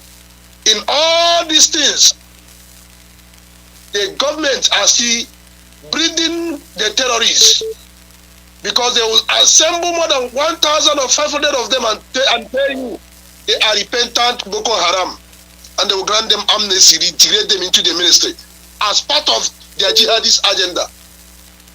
We want to sound it categorically that while we are putting pressure on every front, we will make sure we will bring down the economy of this nation. Our leader have been the only one holding us, because all the while we have only been calling for a referendum, which is legally recognized all over the world. But this Fulani Janjaweed have remained defiant. This time around, it's no longer the time for us to wait and listen to you. That is, either you are laughing at yourself or you are mocking yourself, because we are fighting for you and your future. That is not our business. Men are ready to give their life for what we believe. If you can conscript people into terrorist activity and they can give their life, how much more are we fighting for a future for our people? Men are waiting patiently on what to do, because we will not allow Nigeria to have peace. If you like, be a leader, politician, whether in the Biafra land or outside Biafra land, none of you will have peace. You will not move around Biafra land and you don't run into trouble. We are promising you this. And in case you have forgotten, no single election will hold in our land. We will die for this cause. It's not a threat, but it's a reality. We want to die, and the time for us to die has come. Therefore, our people should stand up. We will fight that good fight. We will fight it in good faith. And in the end, we shall get Biafra, or we destroy Nigeria totally. That is the only message I have this evening, because nothing will stop us. The mountain is too small for us not to conquer it. So all Biafran, remain resolute. Make sure you triple your effort. We will engage these people. We will not fold our hands and be watching them, because our leader was abducted. I don't care what the Kenyan government is denying. I don't care what British is saying. We have gone beyond that. We have crossed that Rubicon. Now it's for us to begin the activity. Let us all die at once. Only Biafra is what will stop what we're doing. If not, Nigeria must engulf in fire. They should take it to anywhere. Thank you, Mazi Alozie, and God bless Biafra. God bless you too. Thank you. Call out your name and where you calling from. Call out your name and where you calling from. Hello, Mazi Alozie. Go ahead. Mazi Alozie, don't you talk Kikadia, Madarege? Mazi, are you hearing me? Yes, go ahead. We are listening. Go ahead. Okay, Mazi Alozie, my name is Bright Daniel. I want to air my own opinion. Mazi Alozie, what I want to say, number one, is that you will do us a favor to replay the message from DOS yesterday, which did not come out so clear. Please, I am pleading that you will replay that message. That is number one. My number two suggestion is this, Mazi Alozie. We have been complaining and have been shouting that the politicians we have in the Southeast are killing us. But now I am pleading that we should show it by work, to go to a protest in their village. This protest in their village is to let the community know that George Ojozo, Obiano, Obiano, Idazo, and all these group of people are the reason why we are all in trouble. I am suggesting that the protest will go directly in their village. This protest will be to disown them totally, so that the community where they come from will know that yes, these people are evil. Because right now we keep saying it, we have been shouting it and nobody wants to know. So I want us to start this protest in their own village. All the youth in the village will go to their village to let the world know how criminal, how foolish these people have been, how they have been wasting the lives of their children. That is my second submission. And I'm hoping that everybody who is listening will support in that protest. Apart from that, I will also suggest that we go to the in-laws of George Obiozor Ngige, because Ngige came up to tell us that the presidency is about to have a meeting. After this announcement Ngige made, they went and abducted our leader. So Ngige is a top suspect. We will go to a protest in his village to let his community know, so that by the time we start condemning these people, we will condemn them from home. Thank you, Mazi Alozie. Thank you very much. Thank you. Protest, all angles. We will be looking into that protest issue from a different angle, where all over the world protests will be conducted for the release of our leader, Mazi Kanu. Caller, your name and where you calling from? Caller, your name and where you calling from?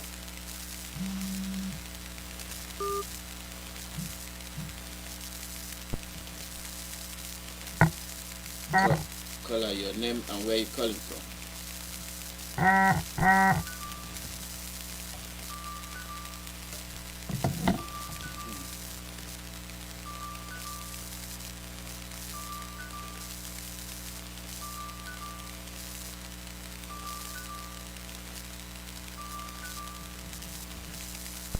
Caller, your name and where you calling from?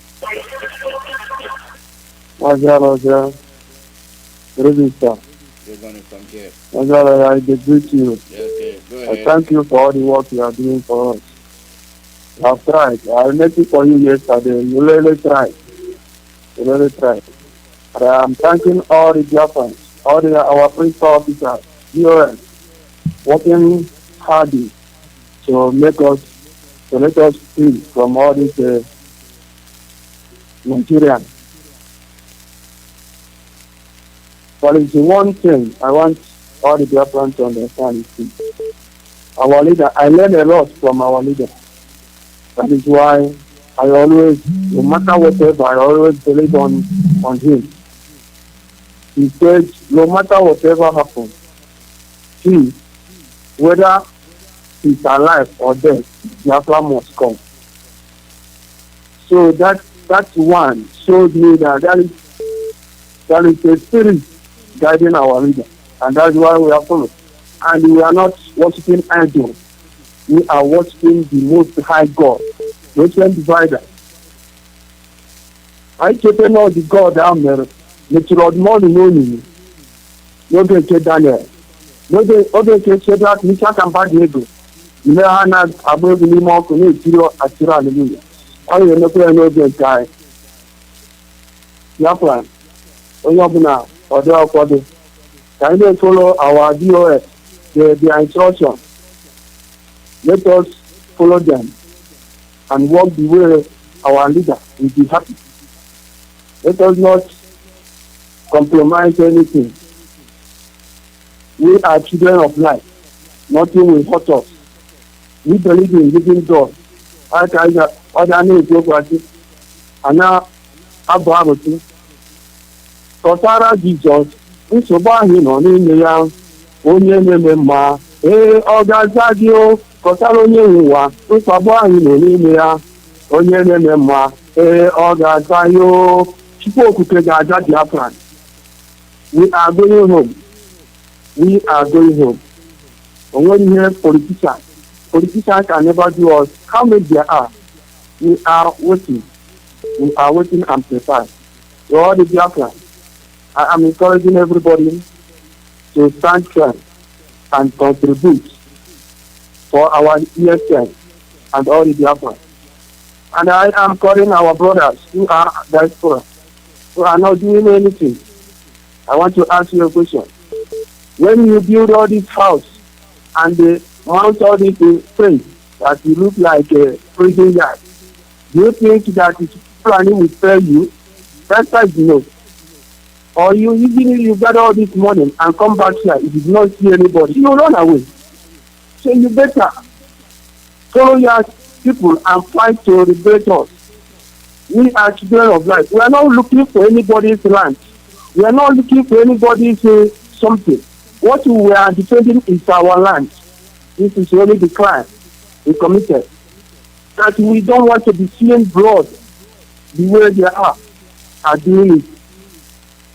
We are not Fulani, and we can never be. We are not the same thing. How can a human being go to school where children are studying and slaughter them, and people will look at this and keep quiet? You call them a politician. Politicians have about work there. Work about everybody. No matter what. Okay, my million one child goes to. Okay, so one look more ebo when I go to my follower, because our leader is a pure leader. We thank you. I thank you very much. Mazi Alozie, thank you very much. Thank you. Continue. We will continue. Thank you. Caller, your name and where you're calling from.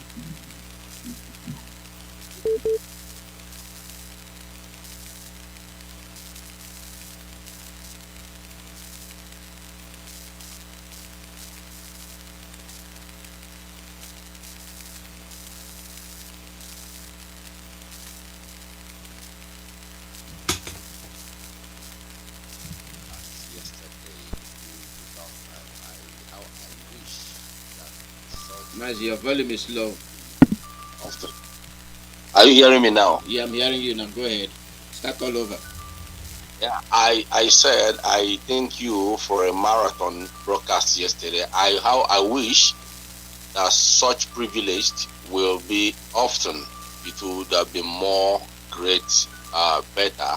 But because of time factors and commitments, I wouldn't say otherwise. Having said that, and I would like to say this right now, I am saying again a very big thank you, kudos to our barrister and the teams of the lawyers and those of them in America and Britain. That is to say, what they are doing right now is to say that na obona akwụchano dị igwu achọba nnụnụ ọnụogologo. So, and this is the appropriate time to look for that nnụnụ ọnụogologo, and I think that those nnụnụ are coming out. I am saying a very big thank you to each and every one of them, because this very fight is not for one man. It's not for Nnamdi Kanu alone. It's for entire Biafran. Just like when we say that Biafrans are 70 million, I began to wonder, Biafrans alone in America or in abroad alone, talk more of those of them in the zoo and coupled with the ones in Biafra land. We are more than 70 million.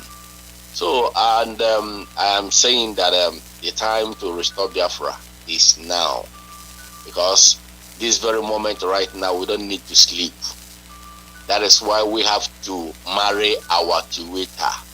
If you don't know how to tweet, just make sure you retweet the ones other people tweeted. There are numerous of Twitters and Twitter's handle there. Just go there and do your tweeting. And at the same time, go to your Facebook and face the zoo and those of their machineries.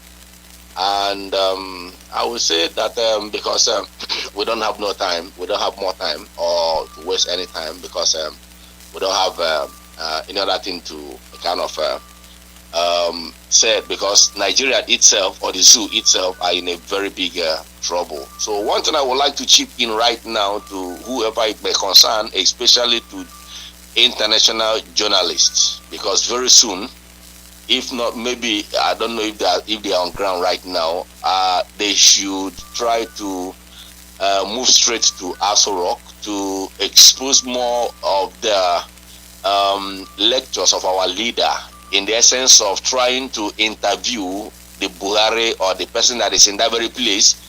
And number one thing that they should ask him first is to ask him to speak to them in Fufude. Then number two is they will make sure they have a handshake with him and touch the ears and touch the head and ask them some vital, sophisticated, sensitive questions, so that this very secret must surely be exposed. People will know exactly who is in that Aso Rock and who is holding our leader. So thank you very much, Mazi. Thank you. Thank you. The call number is +14847670848.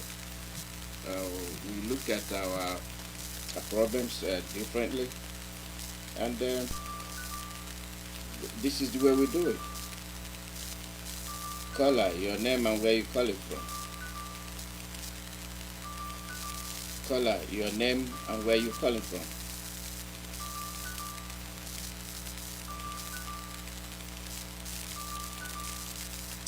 Caller, your name and where you calling from.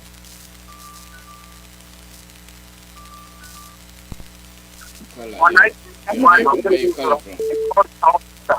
Yeah. Good morning. Welcome. Good afternoon from here. Yeah, I'm calling. Good afternoon. Sorry. This is Dorothy. I'm calling from Toronto. Welcome. Thank you. Let me just sing one song first, please. Kunyani budike, kunyani budike, kunyani budike. Ojiri marage rola o, kunyani budike, kunyani budike, kunyani budike. Ojiri marage rola o, ojiri marage rola, ojiri marage rola o, ojiri marage rola o, ojiri marage rola o. Kunye, kunye o, kunye, kunye o, kunye, kunye o, ojiri marage rola o. My dear brothers and sisters, in fact, one thing we should know for the condition and the situation we find ourselves right now is that whether it's Biafrans, whether it's the Africans, all I know and all I'm saying right now is in as much as the black race is concerned, all of us should be into this together. Because all of us that are in diaspora, we are not finding it funny. We are not finding it easy. So that is why every hand should be on deck to make sure that we win this battle. This is both spiritual and physical battle. So I urge each and every one of us, wherever we may be, it's not a laughing matter. This is not a joke. It's a matter of life and death. Please, in as much as all of us, we know we cannot say we are finding it funny, or those of us who are in diaspora. And that is why we should take this opportunity to make sure that we win this battle so that we will be able to go home. Personally, I'm not happy that I'm in no man's land. I'm in other person's land. I want to go home by all means. By all means, I want to go home. It's not been easy here, and nobody will say it's easy. So, my dear, I am praying that God in His infinite mercy will give us that wisdom to know what to do at this particular point in time and work things out so that we will actualize what we are looking for. And I'm praying that God will help and sustain our leader, Mazi Nnamdi Kanu. And I know God is still on the throne and He will never disappoint His own. Thank you very much. Thank you. Well, your name and where you calling from?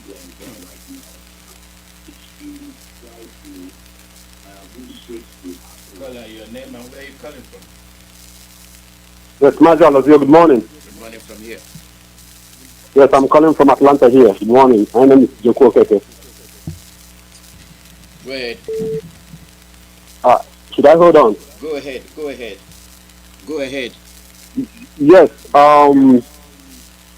There's nothing much to say, but the only thing I want to contribute here is our people should not keep quiet, just to wait until the date of court. I think the leadership should organize mass protest, both home and abroad. Yeah, that's you know? that's on the working. So we've already got into that. We're getting into.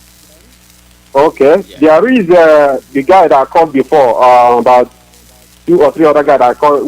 The guy that come from US here. He was talking about Amazonia, the what they said on their channel. Yeah. Yeah, the channel is ACN TV. You know, presented by Capo Daniel. ACN TV, YouTube. And I think the guy narrated about what we're supposed to be doing by now. You know, we shouldn't stand and wait until that date. You know. Yeah, we're on it. Thank you very much. Yes. All right, brother. Thank you. Thank you. All right. Caller, your name and where you calling from.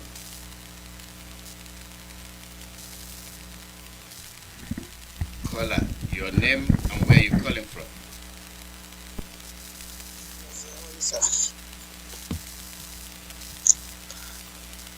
Go ahead, we are waiting for you. Go ahead. Thank you very much, sir. I'm sorry, just the network is a bit hanging. I'm your brother Chidera calling from my location, sir. Anazuwa, I just want to contribute and talk to our brothers, those who are listening, and those who will listen later. We often been told those fault finders and those people who always find fault from others, looking for reasons to kill whoever they want to kill, but they will not succeed. Why I'm saying that is that we have often heard from those intellectuals that told us that our leader is insultive. And Sunday Igboho is a very obedient boy, making so many comparisons.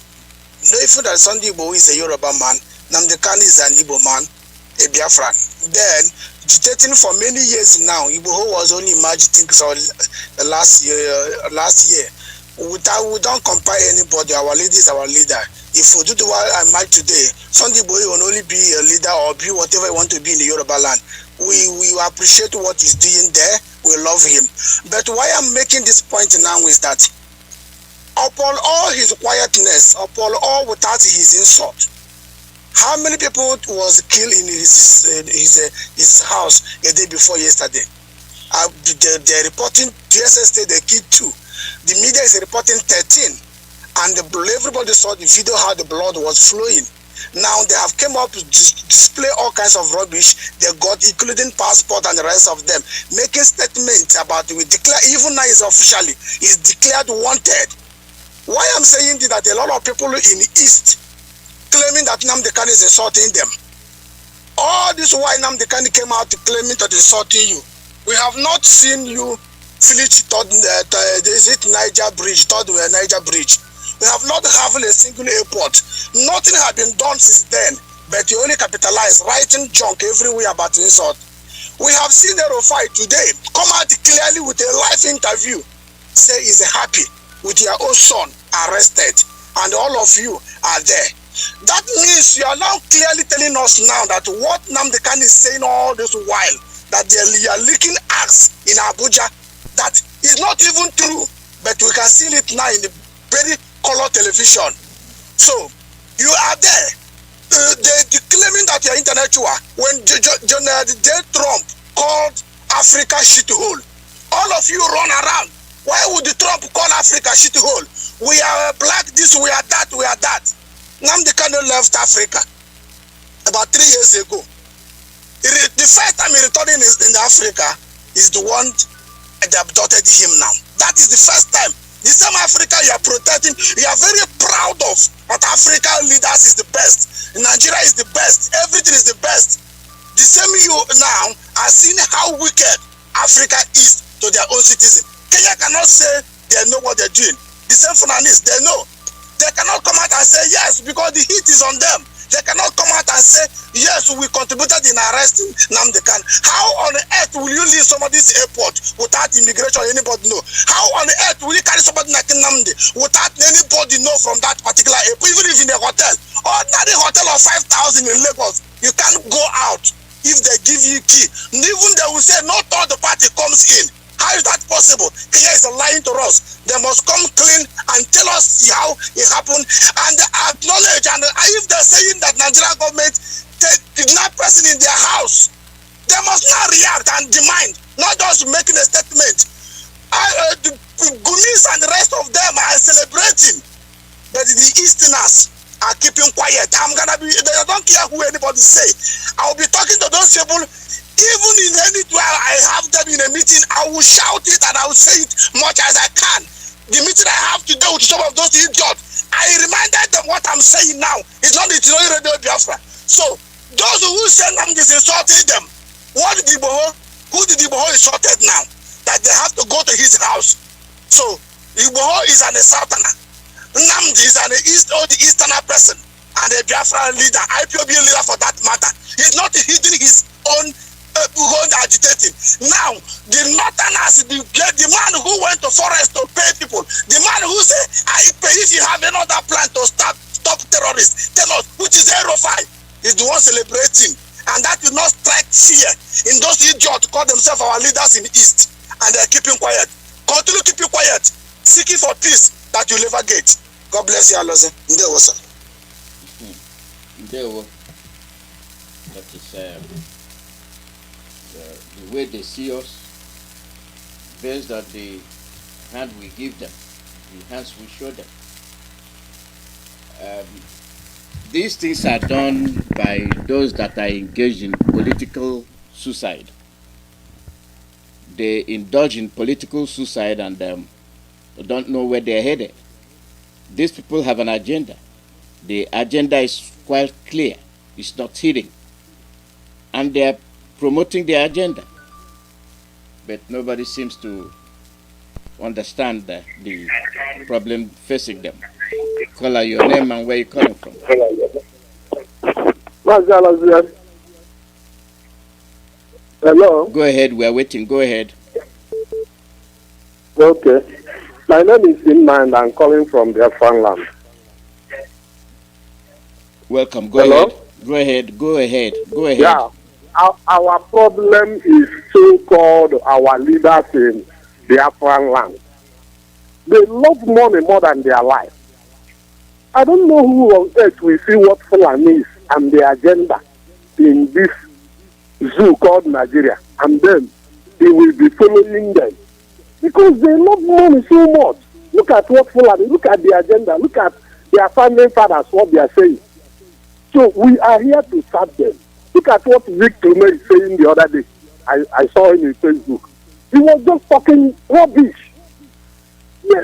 Somebody called and said that we need to go to their villages and let their villagers know actually what we are passing through. They are the people that are holding us.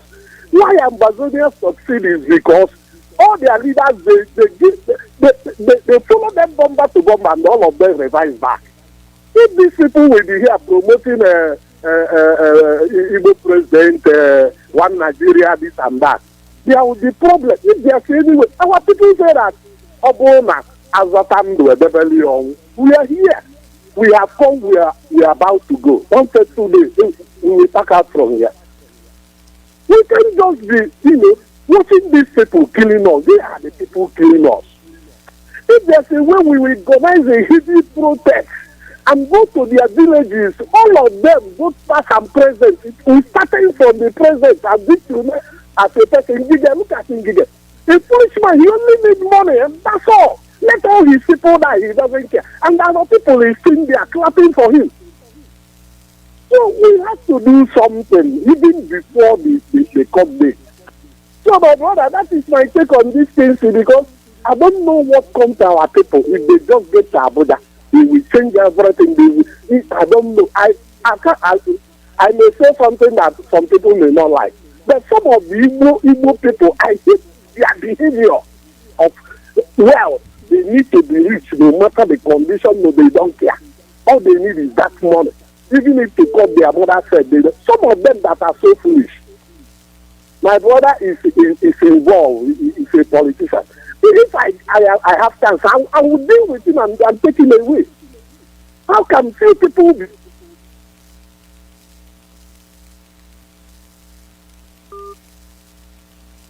Your line is up. Call number +1 484-767-0848. We are headed towards the end of the broadcast. We are headed towards the end, and people, we must be honest to ourselves. We must be honest to ourselves. We can't continue to act as if we don't know. We know the right thing to do. Caller, your name and where you're calling from. Yeah, Mazi Alozie, good morning from here. Good afternoon from here. Welcome. My name is Mazi Chukwuemeka. I'm calling from Indelible. Mazi, I thank you for good work and sacrifice you're doing for people. Mazi, this time around, it's not time where somebody will be talking like we used to say.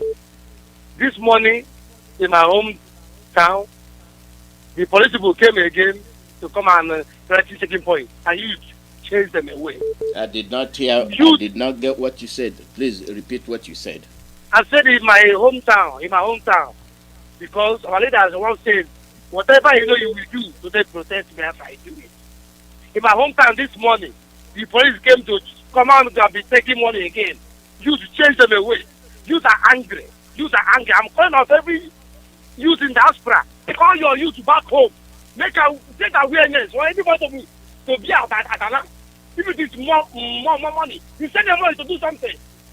This time around, it's not going to be, because this is a big slap to Biafra in general. A Fulani, less than 5 million. Talking to the whole Biafra, we have a professor, we have a degree, and now Sheikh Gumi will be walking around. Nothing happened. But this is a trap. Maybe this is how what a white Fulani of Nigeria. You are angry. You're just patiently waiting. Call your fellow youth back home. Get awareness. In fact, tell them what to do. Finish this money. You send them money. This time you know what time will be paying money. Say keyword. Man, my advice is this protest that we do in diaspora. My advice is people can go to all Nigerian embassy worldwide carefully. Shut them down. Nobody should enter in the embassy. Not the whole embassy. The one I said before, carefully. Let the whole world, all Nigerian embassy, shut down. Then the one that Nnamdi Kanu is bigger than Buhari, is bigger than African president. Mazi is traveling. When Mazi said black people are dead, people don't understand. Mazi travel around the world since 2018. Around the world, peaceful. But once in South Africa, that is why Africa is not move forward. Even in America here. But imagine they are safe. Kill it. When you are young now, you will know that sometime you become 70 years. You want to be in the cold? Loneliness will kill you here. And one eye will find your food or above our eye that is protecting our land. So that when we go old here in our blood here, we can go have what we call a home for retirement. Fulani want to play with you. I'm calling on all of you who are in diaspora. Whenever I want to go to protest, shut Nigerian embassy down. No work here again. This is not the people who protest anymore. But let me thank you. Everybody, go home. Gather those your guys you know back home. Gather them, give them money, send money for them to prepare what is happen. Then we'll go fair. A man that fighting, you're not taking all here. You're not taking nothing. A whole country minister is living far life. Just imagine. So Fulani have explained to everybody. They want people to come and Amajiri. They want everybody to carry one trouser, one place. Don't you know that one man said they want to turn us to slaves? If we have to sabotage, have you seen your life now? People of low grade. Man, I'll see a video this morning. Fulani man, two Fulani boy having sex with a cow. And when they have that sex with, they'll feed that cow to sell. We move forward and we'll buy the cow. I'm saying a milk one, a woman one, after I'm pepe soup, after I'm Unkobi. Man, since 76 years, I need to imagine that kind of. I stop eating cow meat even here in America. But this is not me. If I see how they're having sex with a cow. Thank you, Mazi. And those cow people are the ones ruling us now. Everybody should wake up. Thank you, Mazi. Thank you very much. Thank you. Caller, your name and where you're calling from. Caller, Your name and where you're calling Yes, from. sir. Yeah. Good morning. Good morning, Dr. Alozie. Good Welcome. morning, sir. Good morning. I know you are very busy controlling the radio. Too many people are calling in. I'll make it very brief because your time is up. My brother, this struggle has come to the struggle of the battle of the wit and intelligence. That's what we need now. Our legal system is doing what they're supposed to do. They are on top of the game, and I applaud the guys in our lawyers in the United Kingdom and what our lawyers have also done in Nigeria, by pursuing their own thing in their own way there. What is left right now, just like Mazi Chukwuemeka said, and previous callers, and then they made reference to Amazonian, is that we must keep the pressure on, which is demonstration. Whoever is in charge at the top should immediately, all they need to do is give the order. Let our boys hit the street. Nigeria can never see peace until Mazi comes out. Because, number one, he's not even supposed to be tried in Nigeria. He was illegally abducted. Extraordinary rendition. So they should send him back to the United Kingdom. Pressure should be put on the British government. And people shouldn't worry about whether Kenya is lying or not. When they go to ICC, the truth is going to come out. The next thing I would like to say before I drop the phone is this, my brother. Our lawyers should endeavor whatever it takes right now to go and see Mazi Nnamdi Kanu in person and arrange for his food and the manner and way is going to be delivered to him, and make sure that he gets all the medical attention which our legal team in Nigeria has already done. We are doing everything right. The only thing left right now is to immediately organize this mass protest, shut down everything until Mazi is released. Thank you very much. This is all I have to say. And I finally saw, my brother, people should stop unnecessary incendiary comments. Right now, Britain hasn't done anything that we can start, saying anything bad. We are still waiting for them to react. They have demanded, according to their listing, that once they get the petition that Mazi Nnamdi Kanu is in danger, is their citizen. It deserves every treatment that a bona fide citizen of the United Kingdom deserves. And the white men are different from us. Nigeria does not obey Nigerian law, but not international law. You cannot flash international law and get away with it. Thank you very much. Everybody should go and leave from what happened to Assange, Julian Assange. Even though United States and Britain had a very strong bond, but they refused. You know what it took them? To get that man sent to the United States. And eventually he sent back and he was released. So what I'm saying is this. We should put the pressure on Nigeria. Demonstration, where it is more important, is in Nigeria, because that's where the eyes are focused. Nigeria, more demonstration, shut down everything. Thank you, my brother. Thank you. Caller, your name and where you're calling from. Caller, your name and where you're calling from.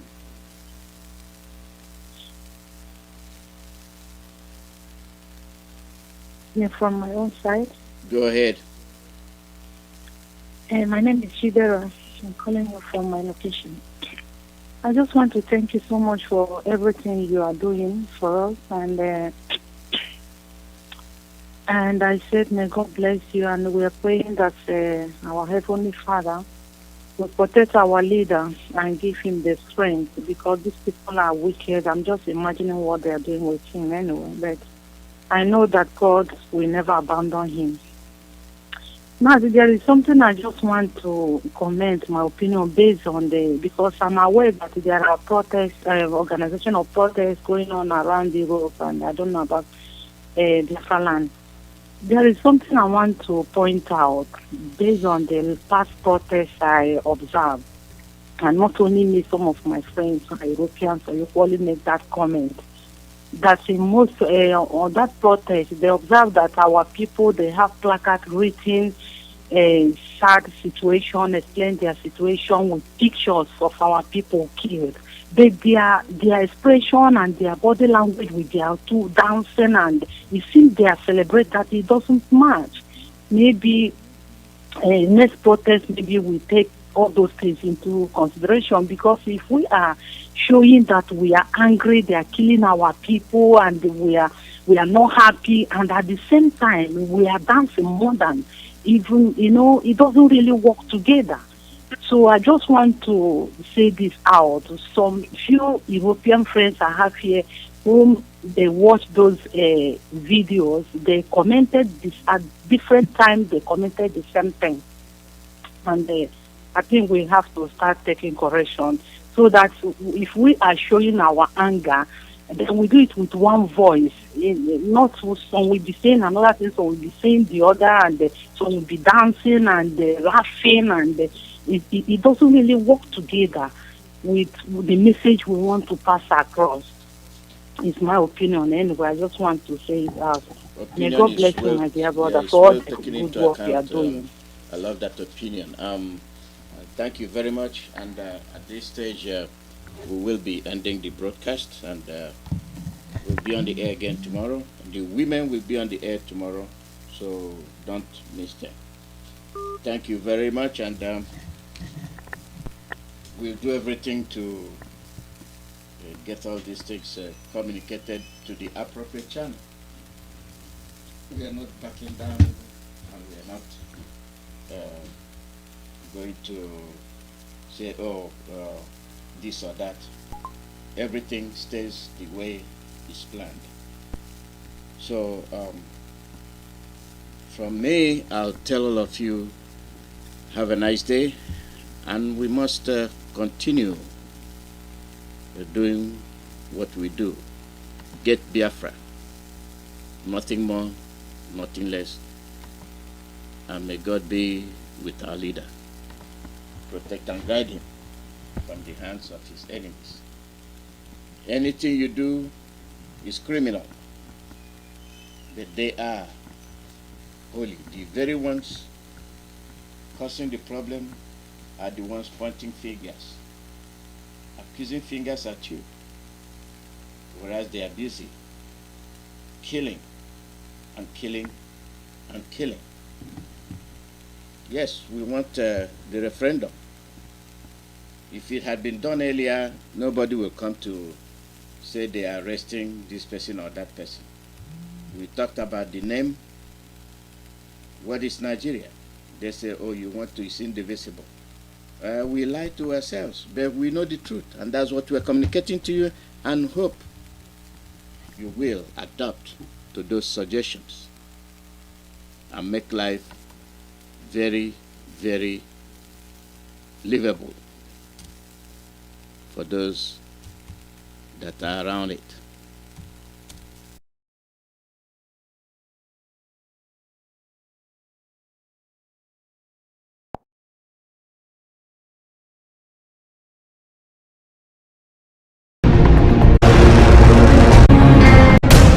Chief.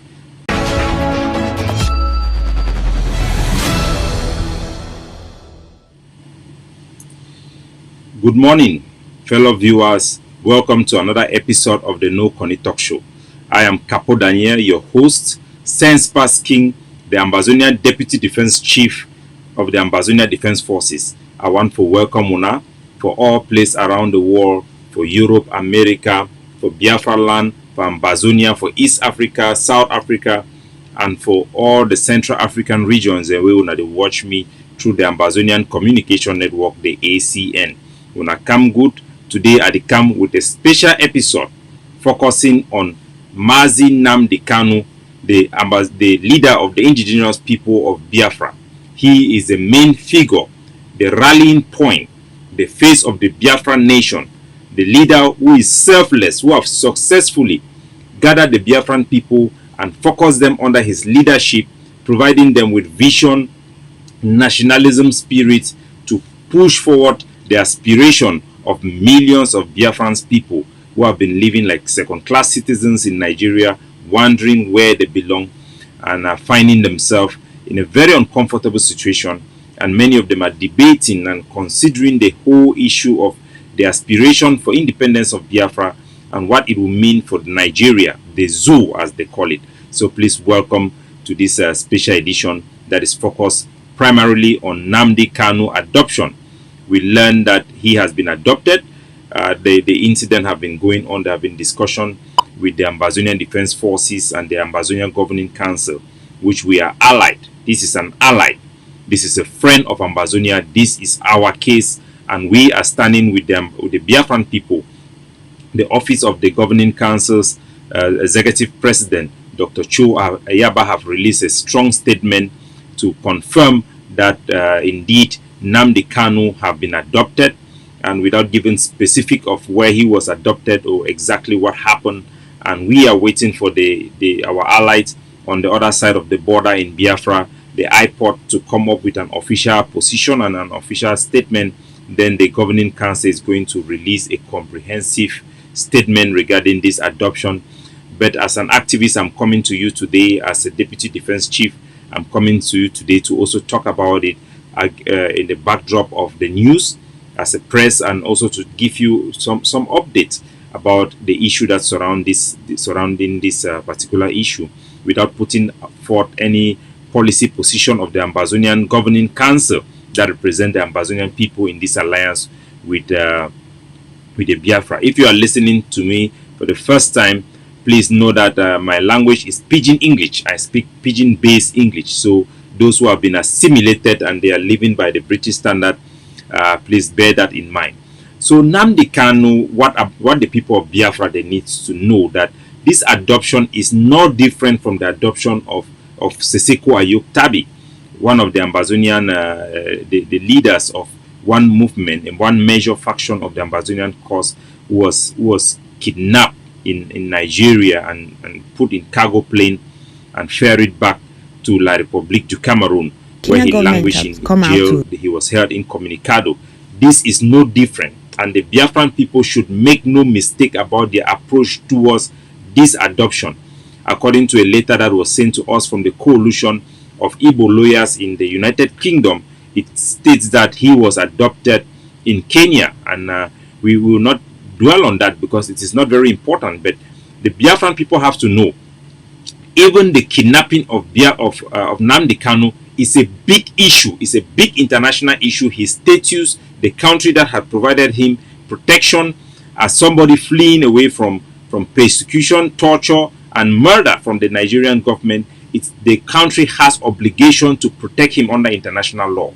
And if he was indeed adopted in Kenya, which I don't want to confirm, I'm just speaking from the basis of this document by the lawyers in Igbo lawyers in UK, then the Igbo people, the Biafra people, will have to hold the Kenyan people, the Kenyan government, not the Kenyan people, excuse me, responsible for this particular act, and make sure that they should be held to account.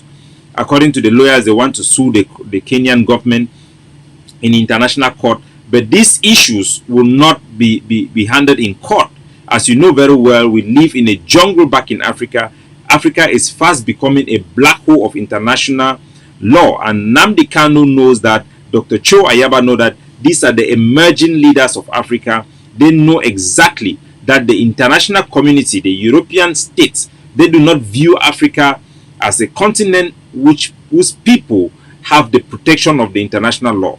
We have seen when a journalist was killed and arrested in the Turkish embassy, in the embassy, Saudi Arabia embassy in Turkey, the international system was reacting very actively to put pressure to make sure that that situation is arrested. We have seen that a journalist who was flying over a territory in Europe was picked up. The international community immediately gathered, but we have seen a silence of the international community regarding the adoption of Mazi Nnamdi Kanu. It is unacceptable. It should be a wake-up call to the reality of our situation in Biafra, in our situation in Ambazonia, that we live in a war where international protection do not equally apply to black people, because we black people do not matter in the eyes of these people. For us to matter, we must matter to ourselves.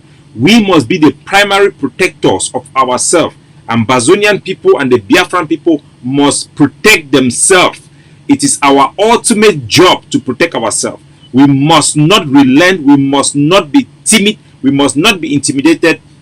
We must not be terrorized to give in into the terrorist regimes in Yaoundé and now in Abuja that seeks to undermine and wage a subjugation war, who are not willing to discuss and like gentlemen to come to understanding in the spirit of international law, but they are willing to go and break all international laws to kidnap our people. We must be able to do the same. That is a law. That is a law of the jungle. If it comes to that, we have to defend ourselves. We have to be radicalized. We have to do what it takes to send a message to them that these things will not be done with impunity. We are willing to defend our people. We are willing to sacrifice our people, sacrifice our life to make sure our people will live in dignity, will govern themselves, because they deserve to govern themselves. They deserve to determine the political outlook of our territories. The Biafra people, they do have that case. They do have that right.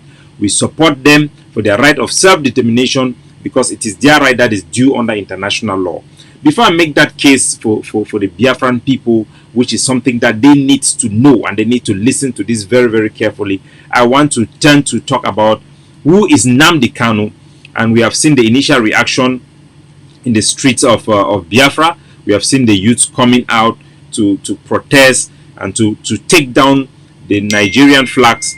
Let me bring up video images from Biafra land to see the initial reaction of the youth, which is something I applaud. Biafra. There we are. So these are the reactions we are seeing coming in from Port Harcourt in Biafra. The youths are rising up. This is the right thing to do. They cannot arrest somebody who have stood up for you and you sit down and you are trying to negotiate. They cannot come into your house and pull out your brothers and you sit down and you are talking about negotiation. You are talking about what is going on. No, you don't do that. You don't do that. The mistake that we made as Ambazonian should not be repeated by the Biafran. I remember when Seseko Ayoktabi, one of the leader of the IG group of the Ambazonian struggle, was picked up. We had a series of meetings, and before that happened, the Cameroon government had managed to infiltrate the Ambazonian revolution and put specific people in strategic position within his organization. And when things like that happen, those voices suppress any rational reaction that could have saved the issue, the question of the day. At that point, I came out and I told them in a defense meeting, that it was not possible for Nigeria to pick up Seseko Ayoktabi and ship him to La République du Cameroon the same day. Usually, when things like this happen, the international community, the oppressor, and the people involved in this crime, they will be observing the initial reaction of the victims. They will be watching and seeing how the Biafran people are going to react.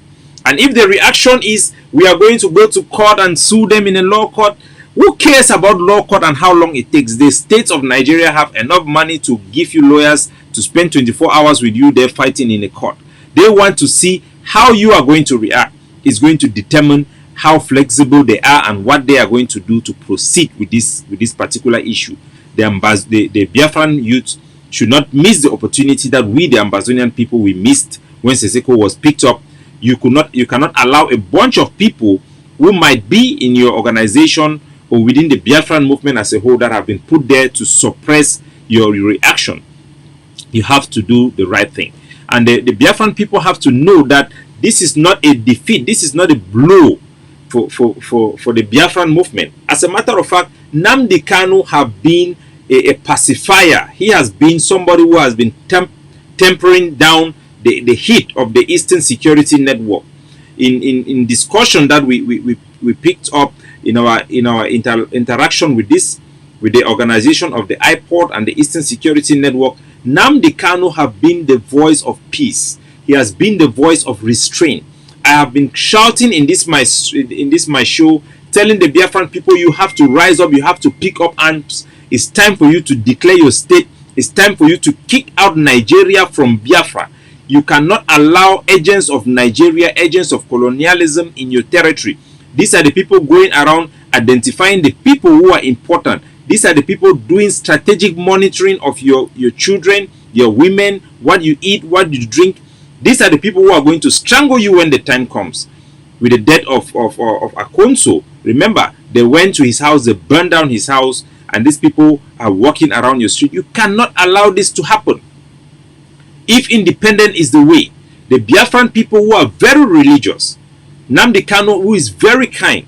I remember when he called the Eastern Security Network and told them to go back to the bush, to fall back and declare unilateral ceasefire within a period, to just keep things cool, because he's a man of thought.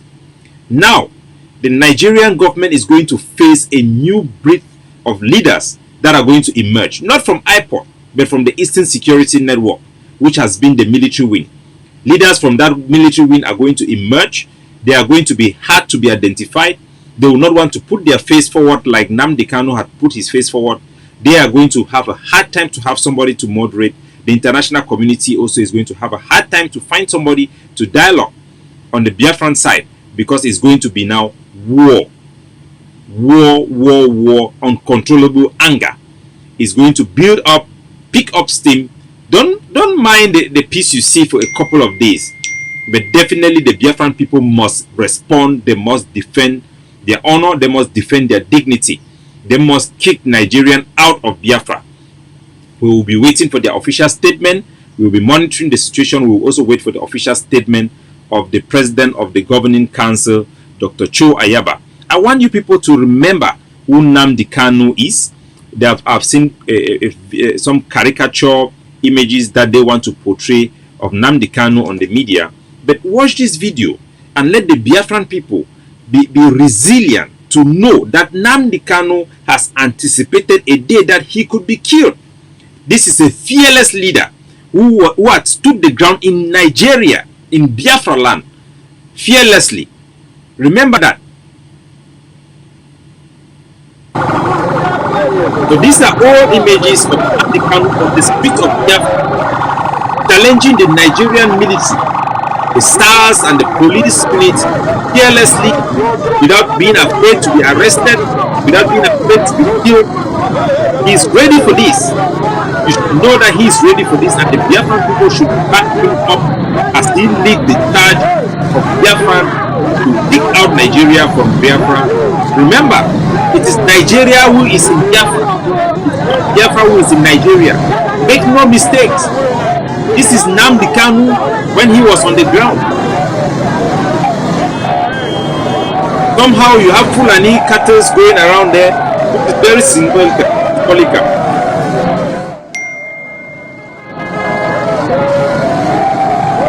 So this is Nnamdi Kanu on the ground, a fearless leader, confronting the SARS, confronting the Nigerian military, the Nigerian authority, who seeks to dominate him, to seize his right.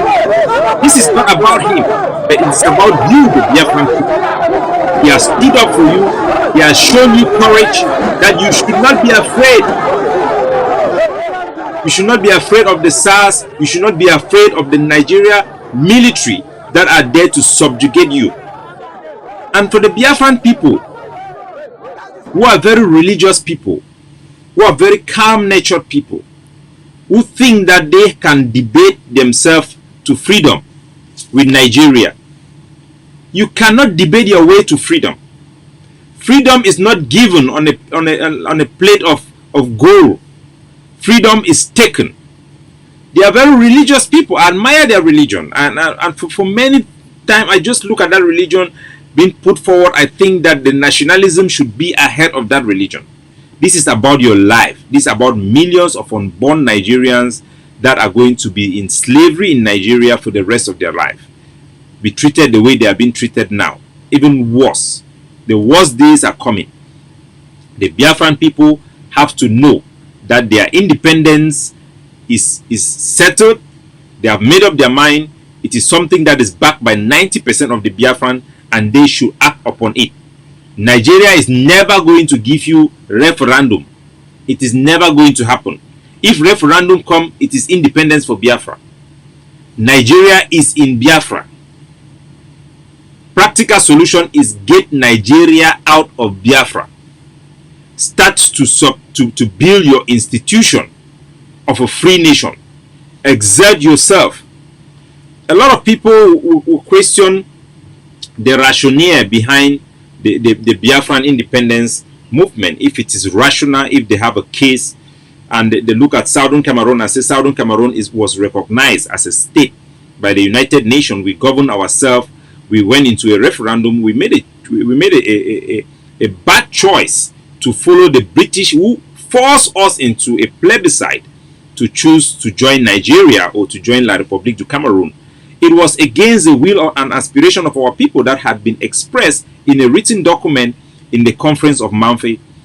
And I want to make this case for the Biafran people so that they should know and they should be convicted in their heart that this is not just, they are their feeling of wanting to be free from Nigeria, to want to exercise their independence, their feelings that they are a separate people from Nigeria is not abstract, it's not baseless. These feelings of nationalism, Biafran nationalism, they are not crazy. It is based on human law that have been recognized by the United Nations. The Charter of the United Nations that was based on the Atlantic Charter that was signed between the British government, the American government, to permit the American government to intervene in the Second World War. It was also agreed by the Soviet Union, the Atlantic Charter, and the British government had an obligation to obey and respect the people's right that is enshrined in the Atlantic Charter. They signed it. Remember that Nigeria is not one state. There are different people that constitute the state. What they created in 1906 or something like that, when the amalgamation was established by the British government, it created two states and two people in Nigeria, the south and the north. The northern part, which is a Muslim, predominantly Muslim part, and the southern side of Nigeria. In the evolution of this state that divided into the southeast and southwest, you have the Biafran state, which is a state. It has a house of Congress. In Onugu, it has its parliament. It has built its system of making its own laws, and had meets the definition of a people. The American government and the British government, they came and signed an international law, an internationally binding treaty between the British government and the American government, called the American Anglo Agreement, that was signed in 1941, that established the people's right. The people's right in that document states that no territory, there will be no territorial changes made against the wishes of the people. That was where the right of self-determination was born. That document was signed on in the Atlantic Charter, which was the basis of the creation of the United Nations, 1942. So the American government recently, Joe Biden visit in the United Kingdom, has signed the same document again. This is the visit of Joe Biden visiting Boris Yeltsin in Cornwall in England. They have signed what they call the New Atlantic Charter, reaffirming this international principle. There shall be no territorial changes against the will and the wishes of the people. The people that constitute Biafra land were seen as a people within the context of what we have as Nigeria, the eastern region of Nigeria. They have their parliament, they had their way of making consensus. The Nigerian government could not create Nigeria that will violate their will and their wish. It is the will and wish of these people to be free from Nigeria rule, because this experiment called Nigeria have failed. They have that right. It is based on international law and on international treaty. If South Sudan could have independence, if Eritrea could have independence, if East Timor could have independence, why not the Biafran people? It is their right. It is based on international law and international principle that the people of Biafra have the right of self-determination. They had declared their independence previously. They went into a conventional war. This time around, they are more smart and they can beat Nigeria using guerrilla tactics. They don't need to fight a conventional war with Nigeria. They need to just kick Nigeria out of their state, to leave them alone and decide on their own governance. Remember that this principle of international law guarantees self-governance. The Biafran people will decide how they want to be governed. They have separated them in this evolution of amalgamation for the purpose of suppressing their right and keep them under the control of a central government, which is a puppet of the Western society that seeks to exploit their oil, and handed it to the Mbororo, how do they call these people? The Fulani people there. They hand it to them, and you find the Fulani having all these excesses, like many other countries that have gone through genocide, like Rwanda, when a group of people have been given some superiority by the Western people to hold territory for their benefit and for their interests. Usually when people are given such unlawful right and power over other people, they will have excesses. They will think they are gods. That's why the Fulani people think they are untouchable, because they are backed by strong power in the West. But I want to assure you that the history of Vietnam, the victory of Vietnam, have proven that nobody can beat you in your home if you develop the right tactics, if you are willing.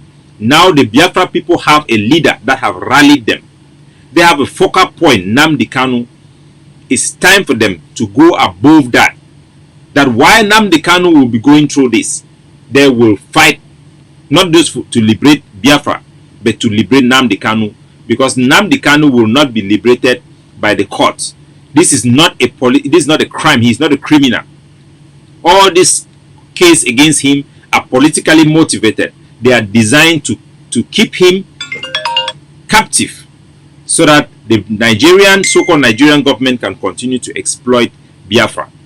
So we, the Ambazonian people, through the Ambazonia Governing Council, under the leadership of Dr. Cho Ayaba, we are allied with the Biafran people, and we stand with them during this period. We stand with Nnamdi Kanu during this period. Let them be resilient. Let them continue to fight for their freedom. We stand hand in hand with them. As allies, we will stand with them in battle. We will fight with them. We will protest with them. We will be with them all the way till Biafra become independent. We are neighbors. We are going to build good relationships, good cross-border trade. We are going to have the best relationship.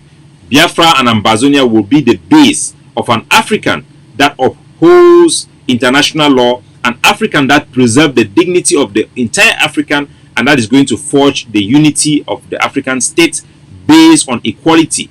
You cannot unite without identifying what units you are uniting, or respecting the various units. We stand for an Africa that respects the people's right and the people's aspiration. People's first, African for Africans. If Nigeria is for Nigerians, then who are the Nigerians? The Biafra people are part of that Nigeria. So what is the interest of those Biafran people? What is the interest of those Biafran people? The interest of those Biafran people is to meet their aspiration. Their aspiration is to govern themselves and decide their political outlook, which is for separation and independence. It will take nothing from anybody. Give them their freedom. You can take the oil and negotiate about taking the oil. The Biafran people are not interested, and they are not motivated primarily because of oil. They are motivated by their dignity that has been violated in the creation of Nigeria without their consent, without protecting their interests as a people and as a state, and undermines their right to self-govern themselves as a unit. So we stand with Nnamdi Kanu, we stand with the Ipob, we stand with the Eastern Security Network, and I just want to encourage the Biafran people that this is not the end, this is the beginning of a new era for them, and they must seize the opportunity. They must do the right thing. They must gather themselves across the globe, because that is their strength. That is what scared the occupier and the colonizers. They are afraid of you. The Biafran people protest in China. Can you imagine? In Guangzhou. So now they have touched you. They have stepped on the tail of the lion. Nigeria have stepped on the tail of the lion, and that lion have to roar. That lion have to show the world what it's got. Because if you fail to produce results now, then they have qualified, they have quantified you, they have measured you, and they have weighed you, and they will treat you accordingly. God bless you. Let's stay tuned to Ambazonian Communication Network, which is shown all across the globe. and on our Facebook page. And make sure you subscribe on my YouTube channel for continue to receive messages, because our Facebook page is being targeted for suppression. So we will focus more on YouTube and on our national television. And I want the Biafran people to not believe that the international community will just jump and help them. You have to fight and liberate yourself. Remember that on Biafra Memorial Day, on your Independence Day, you had a ghost town and the whole Biafran territory was shut down to observe that Memorial Day, and no international press covered it, because the revolution will not be televised. The revolution shall not be televised. Revolution are spoken by, are being publicized by real revolutionary like us. You have to abandon all those big PhD holders to come in there with all their political calculation and look for leaders who are like Nnamdi Kanu. His qualification is his love for Biafra, his selflessness, his uncorruptibility. Those are the leadership qualities you should seek. They should be put above PhD. PhD is an addition. Without all these qualities, you cannot have a real leader. Without all this quality, you cannot have a good leader. You look first, not the educational qualification in educational system that are meant to brainwash and assimilate people, but you have to look at their track record. Look at their willingness to die for you, their willingness to sacrifice themselves to you. And remember what Nnamdi Kanu had said. Remember what he had said, even about his death or his arrest. Nothing. I need them to do about it. Absolutely nothing. Nothing. I need them to understand this. We've crossed the Rubicon, the point of no return. There is nothing anybody can do. If I'm alive, if I'm dead, if I'm wherever I may be, Biafra will come. If I'm dead, it's even better, because it will come far more quicker. So this is the image I want you to remember and to hold tight about Nnamdi Kanu. Do not follow or be trapped or be deceived or be lured by the Nigerian mafia with those still images or any image that you see for real of him while he is in captivity. He is a lion man. He will never be broken. He will continue to stand. And any image you see for about him out there by the Nigerian government, do not remember, always remember that his real image are this what he has been given to you every day on his podcast, spending night and day campaigning for you, speaking for you, backing for you, preparing for your freedom, doing the hard work on the ground to make sure that Biafra can protect itself and defend itself and free itself. It's time for you to realize that Nigeria had already declared war against Biafra long ago. These are just the consequences. You must kick Nigeria out of your territory. That is the right thing to do, and you are capable of doing it. Learn from the Ambazonians. We have made our territory ungovernable from Cameroon. We have made it unprofitable. The governing council and the Ambazonian Defense Forces have made sure that the occupation of Ambazonia will cost Cameroon more than they benefit from us, so that they can pack their bags and go. We have liberated over 80% of our territory dynamically. We control our territory. There is no Cameroon administrators in areas that we control. We have kicked them out. They are remaining in their bunkers, in their military camps, where we will be bleeding them to leave our territory. The Biafran people have to know that history have proven that this is the only path for independence and the only path for freedom. Freedom comes at a cost. If you want freedom, you must be willing to pay the price, and that price is now. Do not let people who are happy slaves, who are making money from the system, to hold you down. But let the youths, let those who are real revolutionary take the lead, and you will have your freedom. It is inevitable, as Nnamdi Kanu said. The point of no return have arrived for the Biafran people. God bless you.